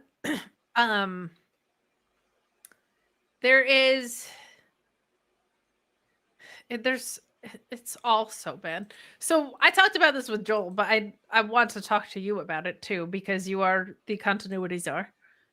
Like, I was wondering, and part of why I asked Joel was the animosity between the two sides feels a little misplaced by the TNA crew, because it's not NXT's fault their people won. It's Carlos Silva's fault that he put them up for auction, right? Yeah. So when I appreciate Santino's effort to bridge the gap of saying, like, when he said this is a partnership that's gone south, not an invasion, let's be real. I'm like, right. Why did it go south though? Because it's not NXT's fault. No. It's Carlos Silva's fault for auctioning off the product, right? Yeah. So like that just bugged the crap out of me. Like I appreciated Santino trying to bridge that gap, but I was like, all this quote unquote, we're not going to take it stuff feels entirely like TNA's own doing in this angle. Like it feels entirely like their own fault. They should be looking in a mirror, not at NXT for this. Yeah, no, it's absolutely no. But you're not allowed to actually blame the people who are in charge of things, which is why Baron Corbin got blamed for terrible booking when he was the constable of Raw. You're not allowed to actually blame the creative people. That's not okay. You have to just say this person's at fault. We're angry at this. Like you should be angry at the champions who work for you for losing to the challengers from a different company. You know, like it feels misplaced 8 different layers. I guess with Silva, it's like he's been on screen so many times that I feel like he's now a character on the he's a character of the show to me. He reads that way because he's been on TV. That's who they should be annoyed with. Yeah, I think so. But you got Santino, who's like one of the boys, even though he's the guy who picks all the matches. None of that makes none of any of this makes any sense. Here, can I tell you something that I'm pretty sure they're going to do before next Tuesday that I'm surprised they did not announce tonight? So Jordan Grace walks up to Kalani and is like, I knew JC wouldn't pick me, but like TNA is still very important to me. And so I'm not going to lie. If you're going to be on Team TNA, then I'd like to be on Team TNA too. And I was like, Jordan, you work here now. Like, this is okay, fine. And Kalani's like, well, yeah. What we learned tonight is it doesn't matter where you work. You can work at another company and be at another company. It is like very you can true. hold titles for another company. Yeah, no, right. Does not matter. That's why people are no longer invading. Okay, they are showing downwardly. That is what they are doing. It's fine. And but anyway, said Kalani says to her, you know, you and Joe, we don't know whose side you're on. Joe Hendry, and then he does the bit. He appears. And then he's like, you don't have to worry about where our allegiances lie. And then Mike Santana says, I'm literally worried about where your allegiances are lying. I'm literally so worried. Yeah. I stay up at night worrying. I mean, I'm just scrolling on my phone, but really it's because I can't sleep because I'm worried so much about your allegiances and where they lie. However, they all leave together because Kalani and Mike say, we will not have you on our teams. And then Jordan turns to Joe and says, we have to find a way to be involved with these matches. Kate, what is their favorite nonsensical, stupid stipulation to add to matches where it doesn't belong? I was shocked that Jordan Grace and Joe Hendry were not named as special guest referees for these matches. And I still maintain that they will be by next Tuesday. That the special guest referees for these matches are the people who basically either recently worked one place or kind of still both work in different places. That's a thing that they're going to do, right? I think so. I'll say this. Joe Hendry looking jacked, by the way. I don't know if he had just had a smaller shirt or if he's been in the gym. He's got unfettered access to the NXT Performance Center. He's doing box jumps with his arms, apparently. Like he's doing handstand box jumps. It's the next thing. Bianca Belair owns all the records in the handstand box jumps for both men and women. She's amazing. Yeah. But he's trying to get in the top 10 because you never know when they might decide the seeding of a tournament through another combine. That's possible. So he's got to figure out his handstand box jumps. Okay? Hey, do you think the Joe Hendry thing works with Puppet Kate? Like if you just say Puppet Kate? I mean, maybe. Okay, hold on. Say her name. Okay, hold on. I gotta do it. You can't do it to yourself. Hold on. Kill. Say her name and she appears. I believe in Puppet Kate. I believe in Puppet Kate. London and Paris and Tokyo, She's such a America, jet setter. Scotland, Canada, and Mexico. I believe in Puppet Kate. It's hard to make her clap. I need to get the arm rods. Yeah, yeah. You can get a pair of arm rods on Amazon for relatively cheap. Oh, that is so happening. So, yeah. Oh, yeah. Oh, so they each set up qualifying matches for the teams tonight. Mhm. Like Fallon's going to be the last person on the team because JC's like, "Hey, Soul, you can be on the team because you've got 2 belts." And also Jaida. Did you talk about this? How Jaida beat Lash? Did you talk about how Jaida beat Lash? Very, very, very. We didn't talk about the match at all, but I said the no mercy Jaida, thing. Jaida beat Lash, and like, fine. So, but I have to ask why the no mercy angle happened then, because if Lash said I'm going to lead the team, and it was just to set up a rematch with Jaida, kind of makes Lash look like a chump.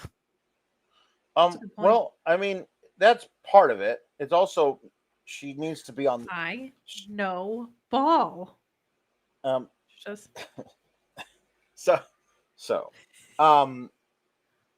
Lash kind of needs to be on the team if Jamara Sade is going to be on the other team. Like that's a huge waste of that. Like you put them on opposite teams so they can fight each other, and that could be a big deal. Like honestly, wouldn't put it past it at this point. Jaida Parker laid out backstage under a pile of rubble. Lash Legend replaces her on the team so that she can still have this. That's gives them the reason for having the rubber match down the line, and Lash Legend gets to be in the ring with her former tag team partner for that match. So here are 2 things I'm predicting for next week. Special guest referees added, and Jaida Parker is taken out by a mystery somebody, and that somebody and replaced by Lash Legend. That's what I'm thinking. Yes? Yes. Okay. I agree. Anyway, Jaida impressed JC by beating Lash, and so she's on the team, and Soul's on the team. And then they did this weird thing where like Zelta says to Soul, "Hey, can we talk in private?" And then they leave. And I go, I know you're talking in private, but like the cameraman's gonna find a way into whatever closet you're talking right in, right? And then they never actually showed us. They never showed us what they were talking about. And then later, when JC Jane is like, "Hey, the only woman who still got 2 belts around here, Soul Ruka," and she goes into the ring, and Zelta's standing there, just like this. She doesn't even clap for her own tag partner. And then finally, when she does start clapping, it's the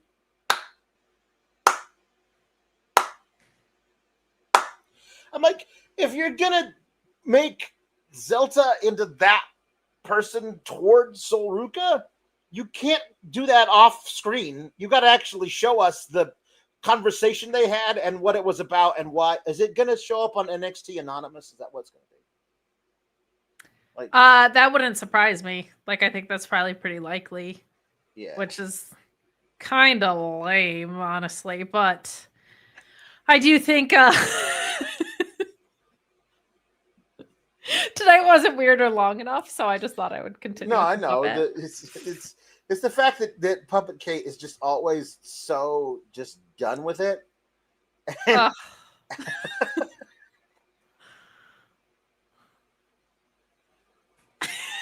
she's very dramatic. Yeah. What a diva in comparison Yeah, to me. super is. Excuse Yeah, me. the headrest stuff is the it's just it's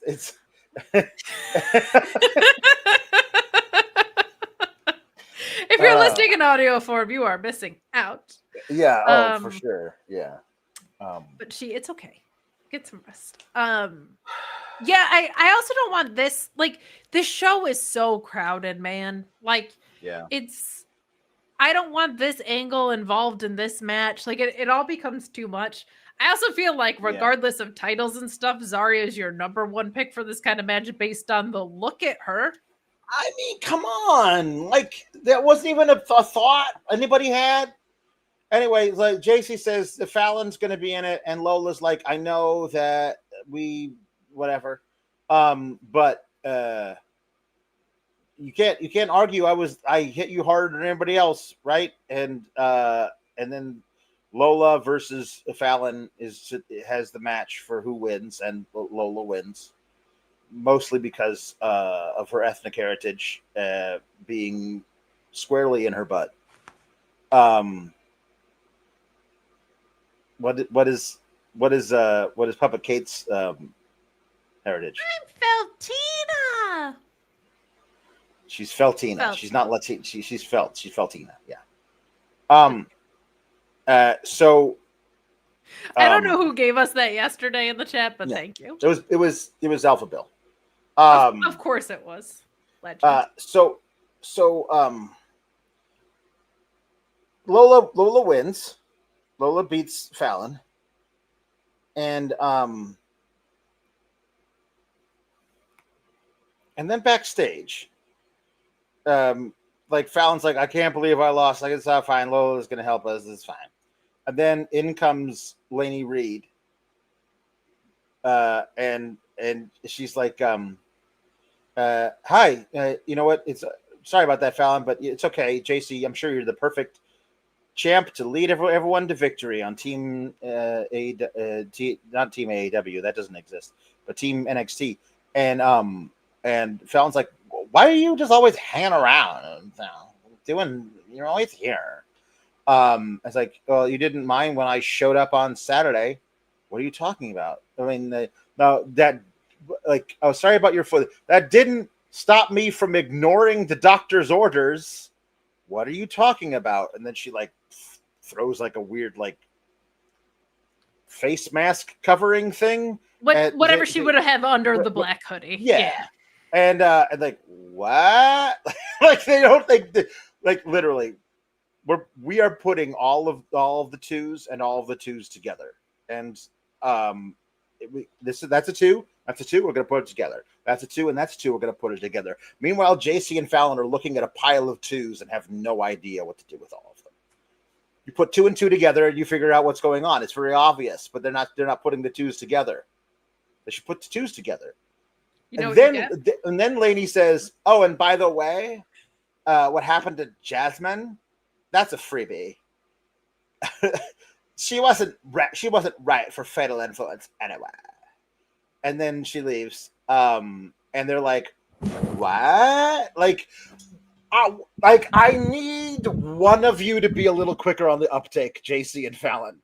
Like, Lainey basically could have showed up with a signed confession written in like go spot go language. Like, me, Lainey Reed, me attack Jasmine Nix, me guilty, signed me, Lainey Reed. And they would have been like, I don't know what this is about. They could have just checked the WWE website where they spoiled this. Additionally, poor Kalani, because she definitely spoiled the results of Thursday's tag match that at TNA has coming up. And then she was like, in my opinion. No. Oh, that match hasn't aired yet. Oh my goodness. No. Wow, fantastic. Great. It airs on Thursday. In her defense, she has to deal with Evolve LFG TNA, which was taped, and this is a lot. But she definitely spoiled it. And then she tried to, in my opinion, that's who will win kind of thing. But no, that airs Thursday. The WWE website just flat out said it was Lainey Reed. And It was obviously Lainey Reed. Man, I no. I mean in the recap of the night, they said it was Lainey Reed. When it happened, it was Lainey Reed doing Lainey Reed's finisher, which means either her foot isn't hurt that bad, or like it was never actually hurt to begin with. So that's fine. But it was obviously Lainey Reed because it did Lainey Reed's finisher in a way only Lainey Reed does that finisher. I bet a whole bunch of accounts worked themselves into a shoot that it was Mandy Rose, and were like so convinced of this in the days following. They were arguing loudly with people on the internet who were pointing out it's probably not Mandy Rose. Yes, it is. And then now I would think that they probably all just go, you know what, everybody on the internet, I'm sorry for having a bad opinion earlier. I'll try to be better in the future. No, wait, they're doubling down again? Okay. Has this guy ever been on the internet before? Nobody apologizes for their bad takes. No, it's okay. So, okay. Miles Bourne versus Briggs. It's fine and everything. Why did Matt Cardona show up and cost Briggs the match?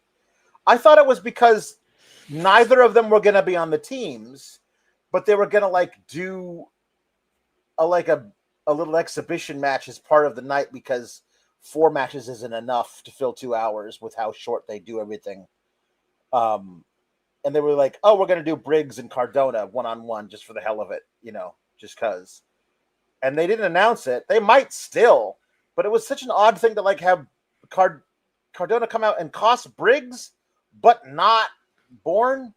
Is it because Cardona thinks that they'd have a harder time pinning Briggs in the 4-on-4 match that he ended up not being in? Just do you know why? Puppet Kate thinks it's because he's always ready, so he could just stop any match and determine the outcome. Is that his always ready? Is that what he says? With a Z. I don't think that's it anymore. That was when he first got released. Oh, I thought it was because of woo woo woo. You know it. Woo woo woo. You know it. Woo woo woo. You know it. That was his deal, right? It was, but then he was always ready with the Z because his name was Zack Ryder, but his name is Matt Cardona, but he's always ready with the Z. I don't know.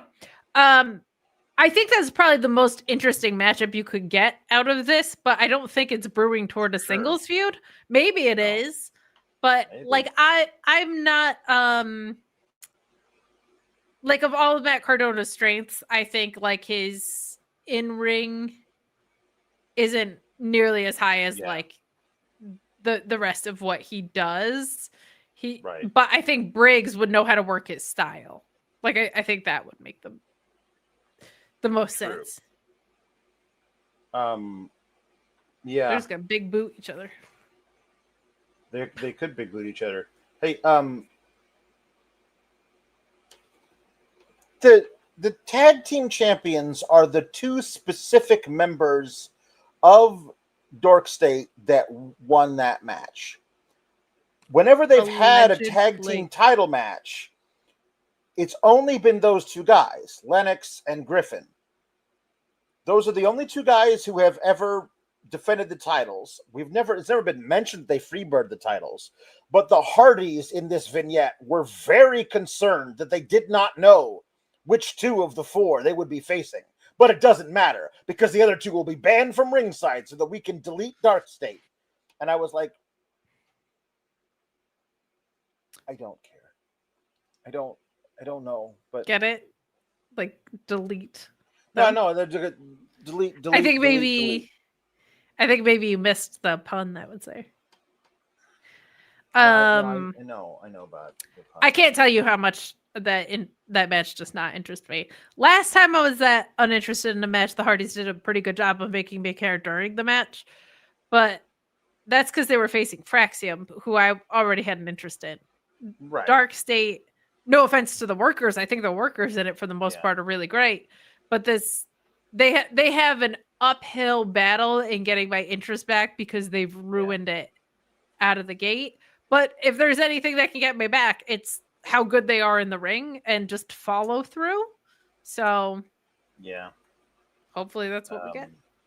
Then there was a very generic promo by Dork State talking about how everyone should fear them. Fear me.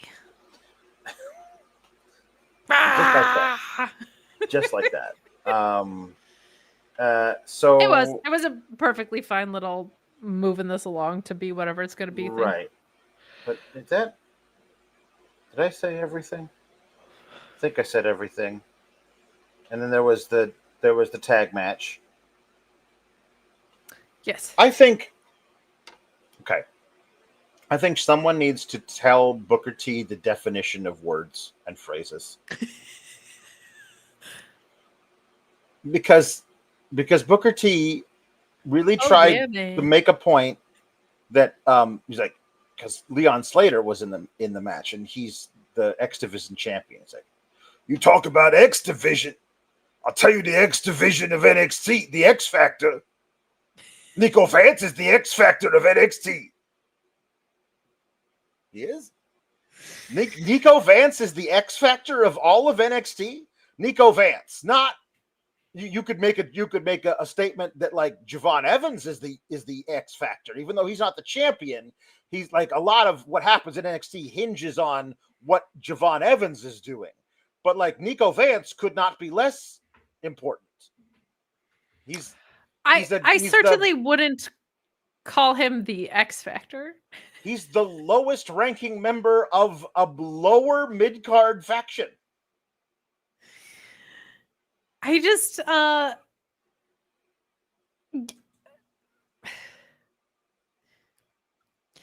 think there's a lot of potential in Nico Vance, but he is not currently the X Factor.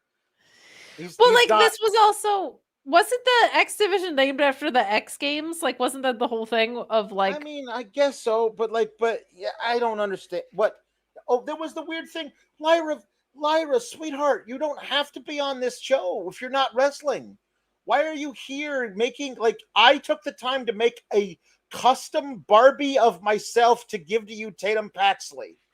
And Tatum Paxley's like, I don't need this Izzy piece of shit anymore. I got this Lyra one. And Izzy's like, I am very jealous. And then she yells at Tatum during the match that you don't play with this with this custom Lyra Barbie. And I just feels weird. You got a problem with custom dolls, punk? Huh? Huh?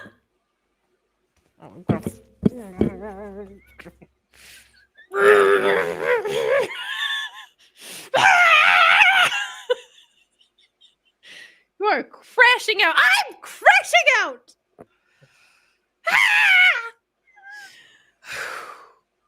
Okay, you're gonna take a little break. Okay, good. Little good. break. I think she might need a little rest. Okay, Puppet Kate is morphing into Lily. Okay. A mirror just broken back of me. Yes. Leon Slater's very good, and him versus Javon Evans will be a very good match, and I am excited for the match that will happen. Bunch of people didn't know he was British, Alex. That was a fun thing to see on my timeline. He's yeah. They're like, his voice doesn't match what I thought it was. It is the first time he's ever been on NXT. And so people who do not watch TNA will not know who he is. You know, what's interesting, though, about this next reveal of how everybody comes out and says, hey, here are all the teams we have. We already knew who the teams were from NXT. We already knew, they already been told to us who the teams were over the course of the night. And we also know who those people are. So then TNA comes out. Oh, that was a weird thing. TNA shows up in the parking lot for a Rumble led by turncoat Kalani Jordan. Like she she was wearing this long red coat. She was wearing a literal turncoat for this entire episode. She was wearing an actual coat that would turn. She's a turncoat, and she's out. She's sashaying through the parking lot with her TNA Knockouts Women's title that she won yesterday, and she's so proud of it. And there was almost a brawl in the parking lot, and then everyone was calmed down enough that everyone could announce who was on the team. And so when Santana announces the team, he announces, I'm going to do this out of order. He announces Moose, who we've seen on TNA many times. He announces Leon Slater, who we just watched have this be very impressive in this tag match. And then he announces Frankie Kazarian, who makes sense as a guy representing TNA, but who this audience, who only watches NXT, would have no idea who he is.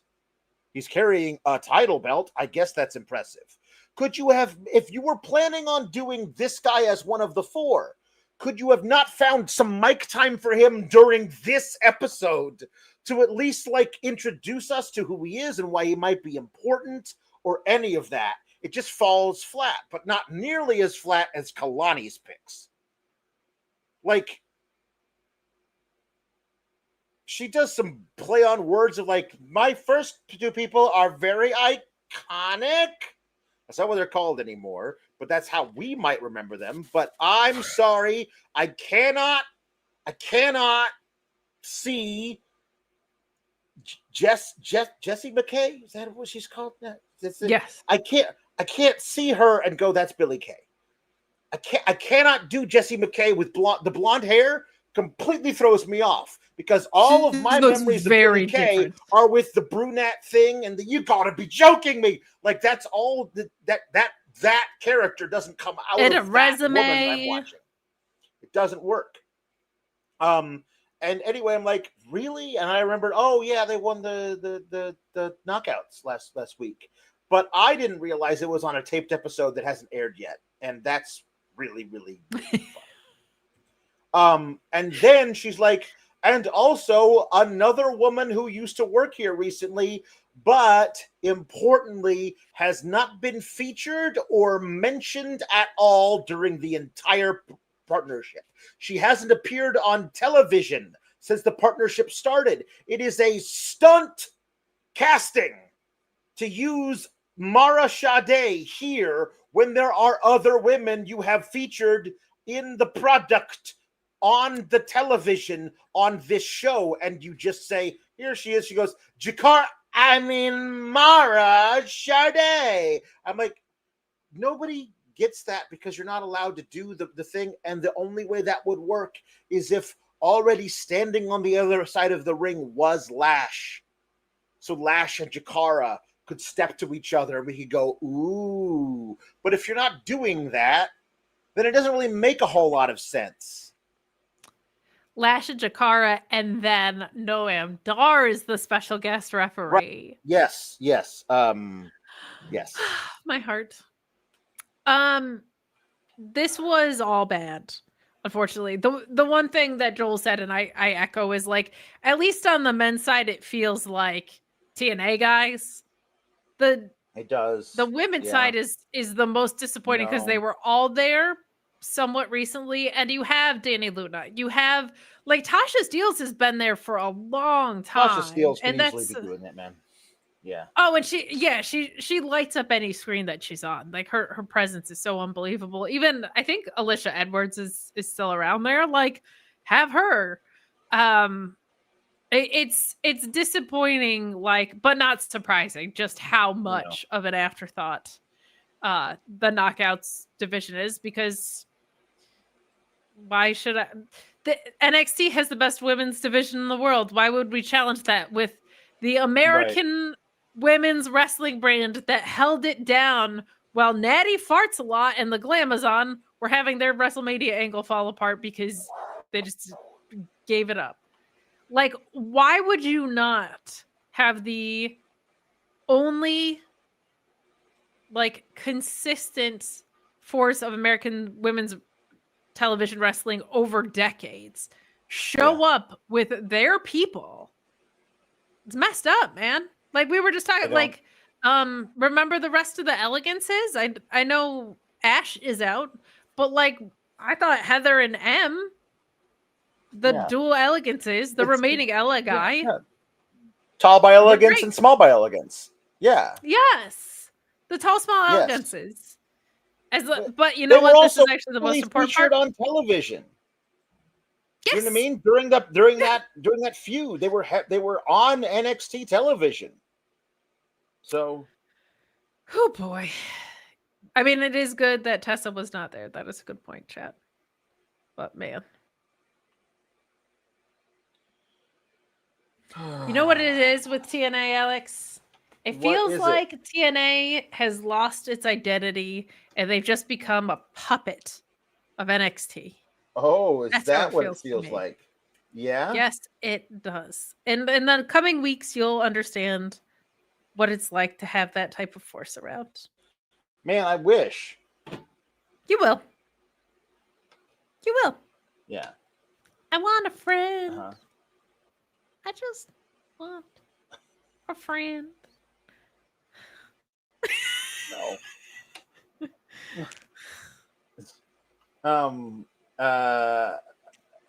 Do we have puns, right?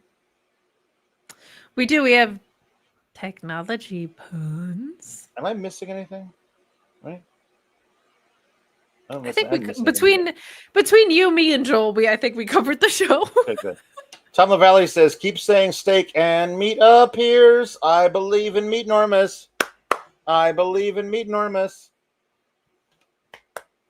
Orion wants Matt Raywalt to take out Booker T. That would be fun. I would like that for a lot of reasons. It would be nice to have a dual booth. It would. Yes, it would. You know? Yes, it would. Yeah. All right, here we go. Let's do some puns. C Delgado 6 says megabyte powers. 5G Dolan. Toxic spider Tekla. Huh? That's very good. Tekla. All ego Ethan Page. Ethernet page. Ethernet, all ego Ethernet page. Technical support team 2000. Thank you, Chris Pereira. Orion Ben 666 says Cyrus computer virus callus. In the reboot stomp. In the reboot stomp. Man, I stomped my reboot tonight. Meat Norma says Hulu Fala. Broadband Bam Bigelow. That's very good. Broadband Bam Bigelow. Very good. Scotty to Hotspot. Devon, unplug the router. Then wait a little bit and plug it back in again. AOL Vice.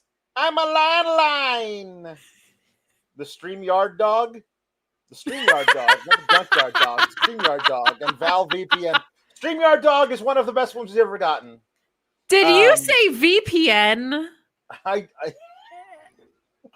Yes, Kate. Is that what was said? Did you say VPN on this here show? Yeah. I've got more information about VPNs. Do you? You should tell the people about it. Well, more accurately, in the future, I'll tell you, but we're going to have Sean do it tonight. Okay. Buying pay-per-views on NordVPN.com/Fightful is going to enhance your pay-per-view buying process. Now, one subscription to NordVPN has so many different benefits, but if you're a big pay-per-view buyer like myself, UFC, boxing, pro wrestling, all that good stuff, any combination of the three, if they're doing a fight circus or something like that, this subscription will pay for itself after 1 or 2 pay-per-view buys. Change your virtual location, pay for it at the prices that other people are paying for it in the UK, in Australia, etc., etc., and you can get different interfaces. Maybe you don't like Peacock and you want to check out the WWE Network the way that it used to be, the way that it was designed to be, the easy navigation, so on and so forth. Maybe you want to watch AEW without commercials. Maybe there's some other overseas services that you can't subscribe to and you want access to them. NordVPN.com/Fightful gives you that with a great deal and a 30-day money-back guarantee. Even better, 24/7 tech support, so if you have trouble navigating any of it, they can help you out. Fastest VPN on the planet, NordVPN.com/Fightful.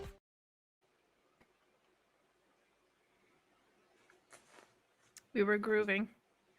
Vowed VPN was very good, but I had to use it as a segue. Yeah. Chris Perez is Cocoa Bee firmware. Chris Perez says JavaScript. Oh, this is good. We got jukeboxes. It's a jukebox. Jukeboxes for the cake. You have to say. Orion Ben says this SGS episode is an all-time classic. Luis Polito says Cybernetico. Very nice. Meet Norma says Yellow Boy Router. Yellow Boy Router Roddy Piper. Or Rowdy Rhonda Piper. Good. Very good. Rafael Garcia says Technoba Femi. Okay, just very briefly. Obafemi and Tony D'Angelo were both in the little video package that played for Halloween Havoc. Obafemi getting a return, like a rematch before he goes up, like I get that, maybe. Tony D's been gone literally for 2 months. He was killed in July. In July, he was killed, we assume, in his restaurant, and we haven't seen him since, but he's just going to be on Halloween Havoc? Doesn't make a lot of sense, right? He's also he's advertised for the house show in Detroit. I don't know. That's a house show, though. If he was going to come back and haunt NXT, Halloween Havoc would be the place it was. But okay. Mobster Ghost, I'm down for. Yeah. I also think, we don't know he died. We just saw a very large looming figure, so maybe there's a tag team that's just called Alex's Favorites. No, that's very funny. I was like, we don't know he died. There was a large looming figure, and the large looming figure was somebody from like a traveling agency who was like, "Hello, sir, you've won our sweepstakes. It's a 2-month all expenses paid trip around the world. The only thing is you're not allowed to tell anybody. And then you must document it while you are gone and not show anyone until you get back." A Tony D travel vlog? Yeah. Rafael Garcia also says Laptop Rope and John P. Cena. And it's John Cena! And his name is To Be Kingston and Motherboard Wayne and Booker Xfinity. And then Henry the Casey has some great news. Today, my 16-month-long fight to keep my apartment, beating lies from the building ownership, came to a conclusion. We won. Hope NXT was 1/10 as good as I feel. Nope, but we're so happy for you, Henry the Casey. You go, nope. No way it's 1/10 as good as you feel. 1/100th, maybe, but not nearly 1/10. I'm so happy for you. That's awesome. Such good news. Congratulations, Henry the Casey. Tom LaValle says, no Tech Team 2000. Bam Bam Big a loading screen. Man, I had a Bam Bam Big a loading screen for a long time, waiting for this thing to fully reboot. Good Lord. We'll talk about it off air. We don't need to tell people on our 2-hour and 10-minute show about the technical wizardry of StreamYard. Silver Apocalypse says Alexa Bliss, eBay. eBay.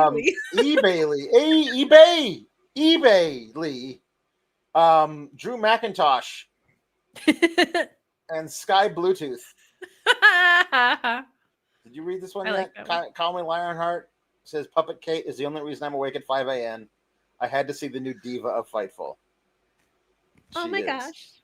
Thank you for staying up with me. I am also jet lagged because I just got here yesterday from Bulgaria. So I'm very tired, but I am honored to join the SGS, who I've heard so much about. Thank you for helping fund me. I don't know about this Freddy Got Fingered picture. I am not going to watch it. But I appreciate Tom Green and the SGS for their contributions in bringing me to life. Wake me up inside. Very well said. Well done. Very well said. Alpha Bill says, ooh, a deceptive Fallon Henley could be a Trojan horse girl. I love that. Very well done. Very good. Okay, we only have a few jukeboxes, so that's good.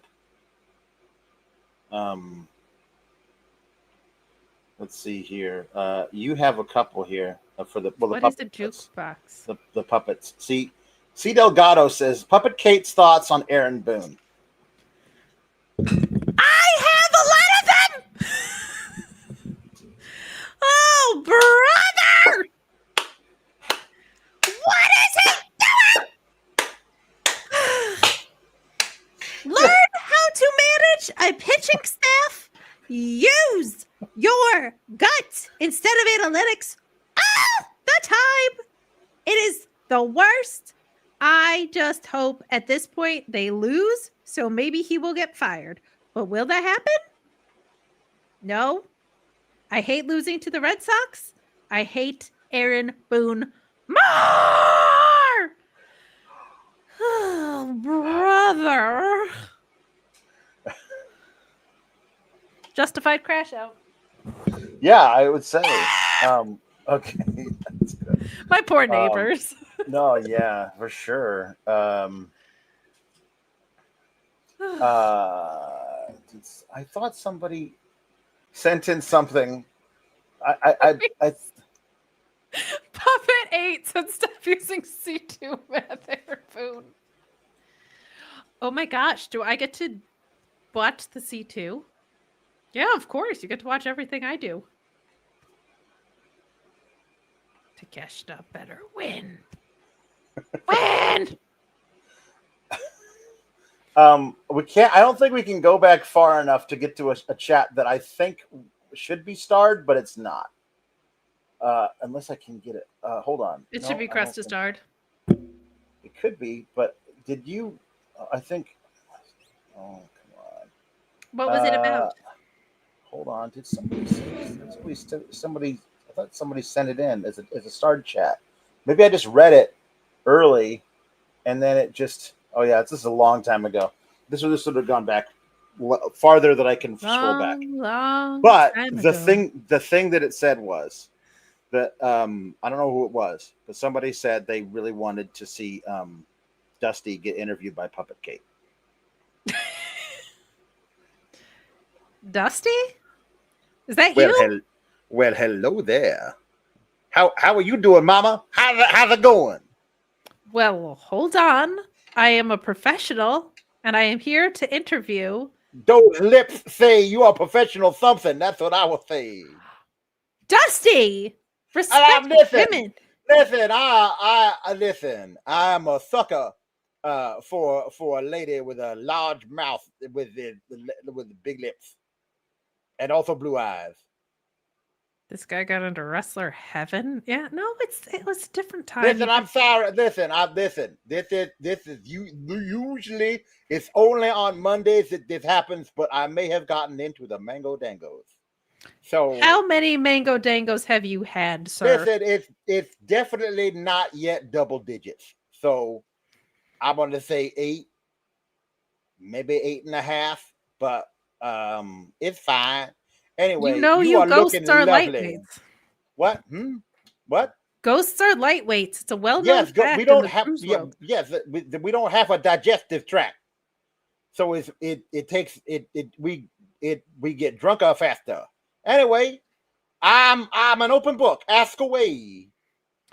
Well, first off, any recent additions? You know who I'm talking about. Nope. Still nothing. Still nothing. Okay. We'll move on then. What is your favorite Billy Joel hit? There's so many. I do like seeing from an Italian restaurant because it is fun for me to say, but also I do like Uptown Girl because it is a bop. It is about Uptown Girl. She's been See, living but living in a uptown. white bread world, whoa. Or also, I like moving out. Oh, that's a great one. Moving out. Moving out. It's a good song. He's gonna upshow me in karaoke. He's not gonna upshow you in karaoke. You're gonna be fine. Dusty, I'm not gonna upshow anybody. who was your Showdown favorite? next week. I'm not gonna upshow the showdown. What? If only there was some sort of takeover happening, but If only there was a takeover, but there's no way you can take over. You cannot invade and you cannot overtake. who is your favorite rival of your career? My favorite rival, the one I had the most fun kicking the ass of is Ric Flair. I love to beat the tar out of him because he deserved it.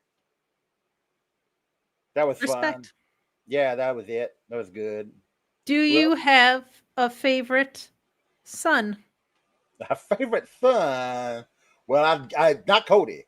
That is for sure. But if there a way that I could have a son that both had working knees and also was not a besooted liar, because I have two sons. One of them has no knees and the other one has no conscience.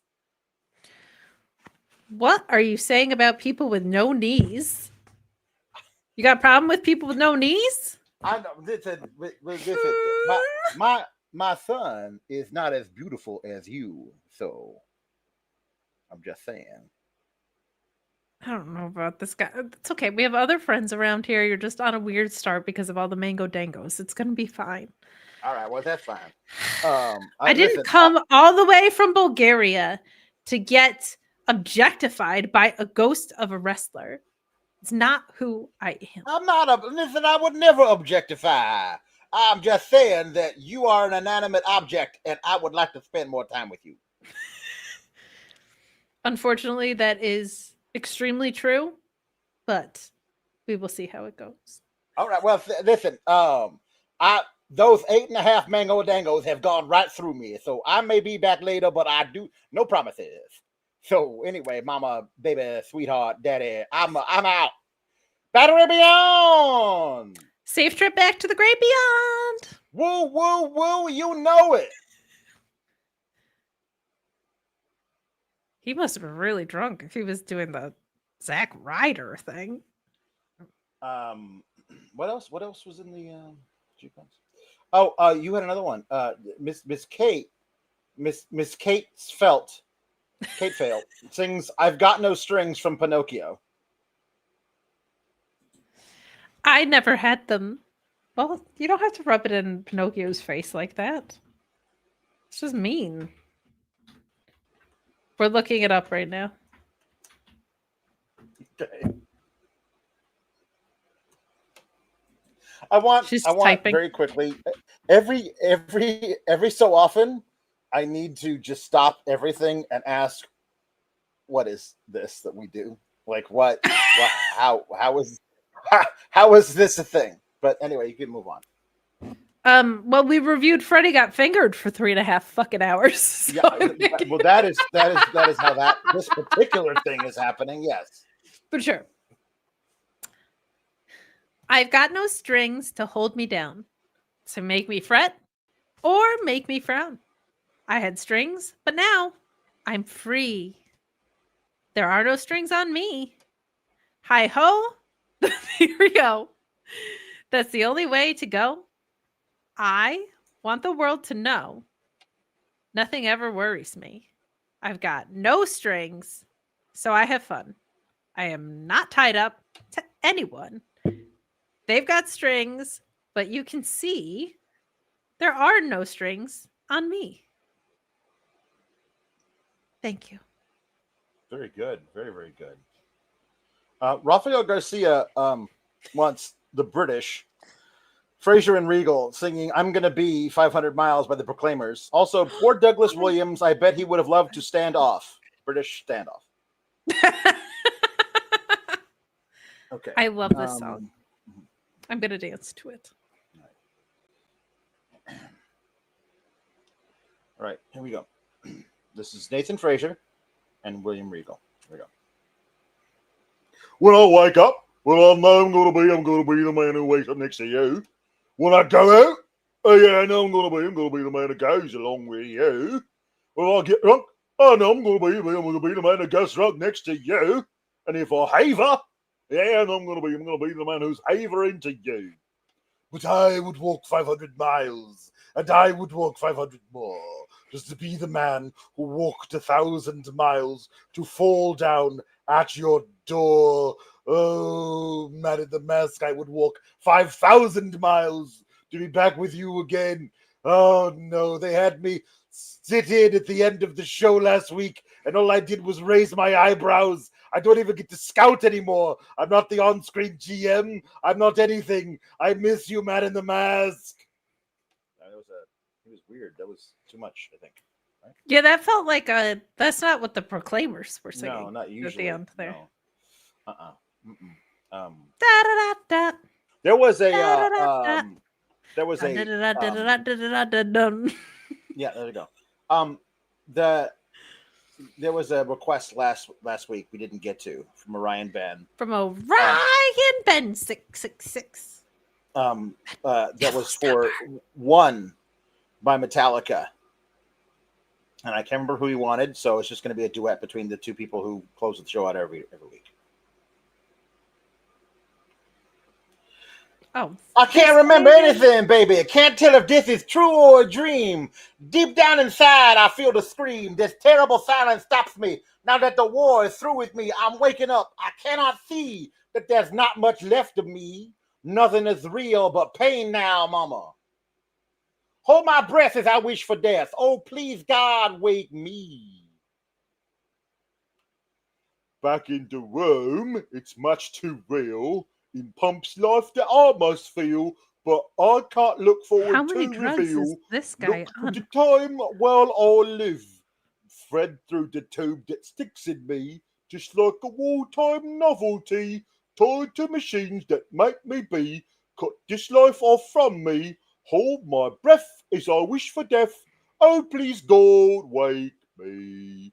Guitar solo, and thank you. Oh, who is your new friend? We've not met. This is Puppet Kate. Who? Hello, Puppet Kate. How are you? Hello. Who are you? I'm Ricky Rainbow, love. Ricky Rainbow? Yeah. The Ricky Rainbow? Yeah, it's me. There's only one Ricky Rainbow. I can't believe you're not a Ricky Rainbow impersonator, and it's really Ricky Rainbow. It's really me. It's the one and only in the flesh. I love your song Ecstasy, Ecstasy, Ecstasy. It's amazing. Yeah. No, you're missing 3 ecstasies, 6 ecstasy. Ecstasy, ecstasy. Oh, I thought that was ecstasy, like ecstasy, in ecstasy. parentheses. Right. In parentheses, yeah. 3 of the ecstasies are in parentheses, but it's not the 3 you think. What was going on at the time that you wrote that song? Oh, we're mostly just doing ecstasy. Oh, I'm blonde, so I Yeah, didn't pick up on that. No, That makes sense, though. No, the symbolism is very, very subtle. The parentheses really threw me off. Yeah, the parentheses is there so like our lawyers could come to us and be like, hey, is this song about drugs? And we're like, no, it's about ecstasy. You know, not the drugs. Feeling ecstatic. I thought it was about ecstatic. Yeah, we were ecstatic because of all the drugs we got for free. Because 3 of them were in parentheses, I thought it canceled out the ones that were not in parentheses, I didn't know what it was about. It's like algebra, where like you're combining integers, and the ones in parentheses are like negatives, and the ones that not in parentheses are like positives, and you put them together, it's like no ecstasy. But that was just a trick. Oh, well, played move by you, Ricky Rainbow. Thank you. Well, I have one more song I'm supposed to sing, and then we will leave. Tom Novelli wants Ricky to sing Encore. Oh Lord by Foxy Shazam. Oh Lord. Foxy Shazam is what they used to call me in high school. Kate! So sultry. So, okay, hold on. Oh Lord by Foxy Shazam lyrics. And then search. Okay. Julian, it's a hungry world. They're gonna eat you alive, son. Yeah. Oh, Julian, when their fangs sink in, I'll stitch you, but then I gotta throw you in back in. Oh. You just try and sleep, even though you're alone. You just close your eyes, boy, and dream of home. A light is always on. Just keep that in mind. When you wake in the morning, you'll be satisfied, because there is always a wrong to your right, and there will always be a war somewhere to fight. And God knows I've had some rough fucking years. Oh Lord, keep on keeping on. Thank you. Ricky. Well, it's always nice to meet a fan. I'm such a fan. Do we get to do this every Tuesday? Every Tuesday. Yeah, I'm usually here. And will you be here from every Tuesday from now on? Well, probably at least for jukeboxes. All right. Well, that'll be fun. Well, I'll see you then. I hope someday you get a puppet friend too. Well, we'll see. We'll see, you know. Who knows? But until then, keep cool, gabagoos. Toodaloo!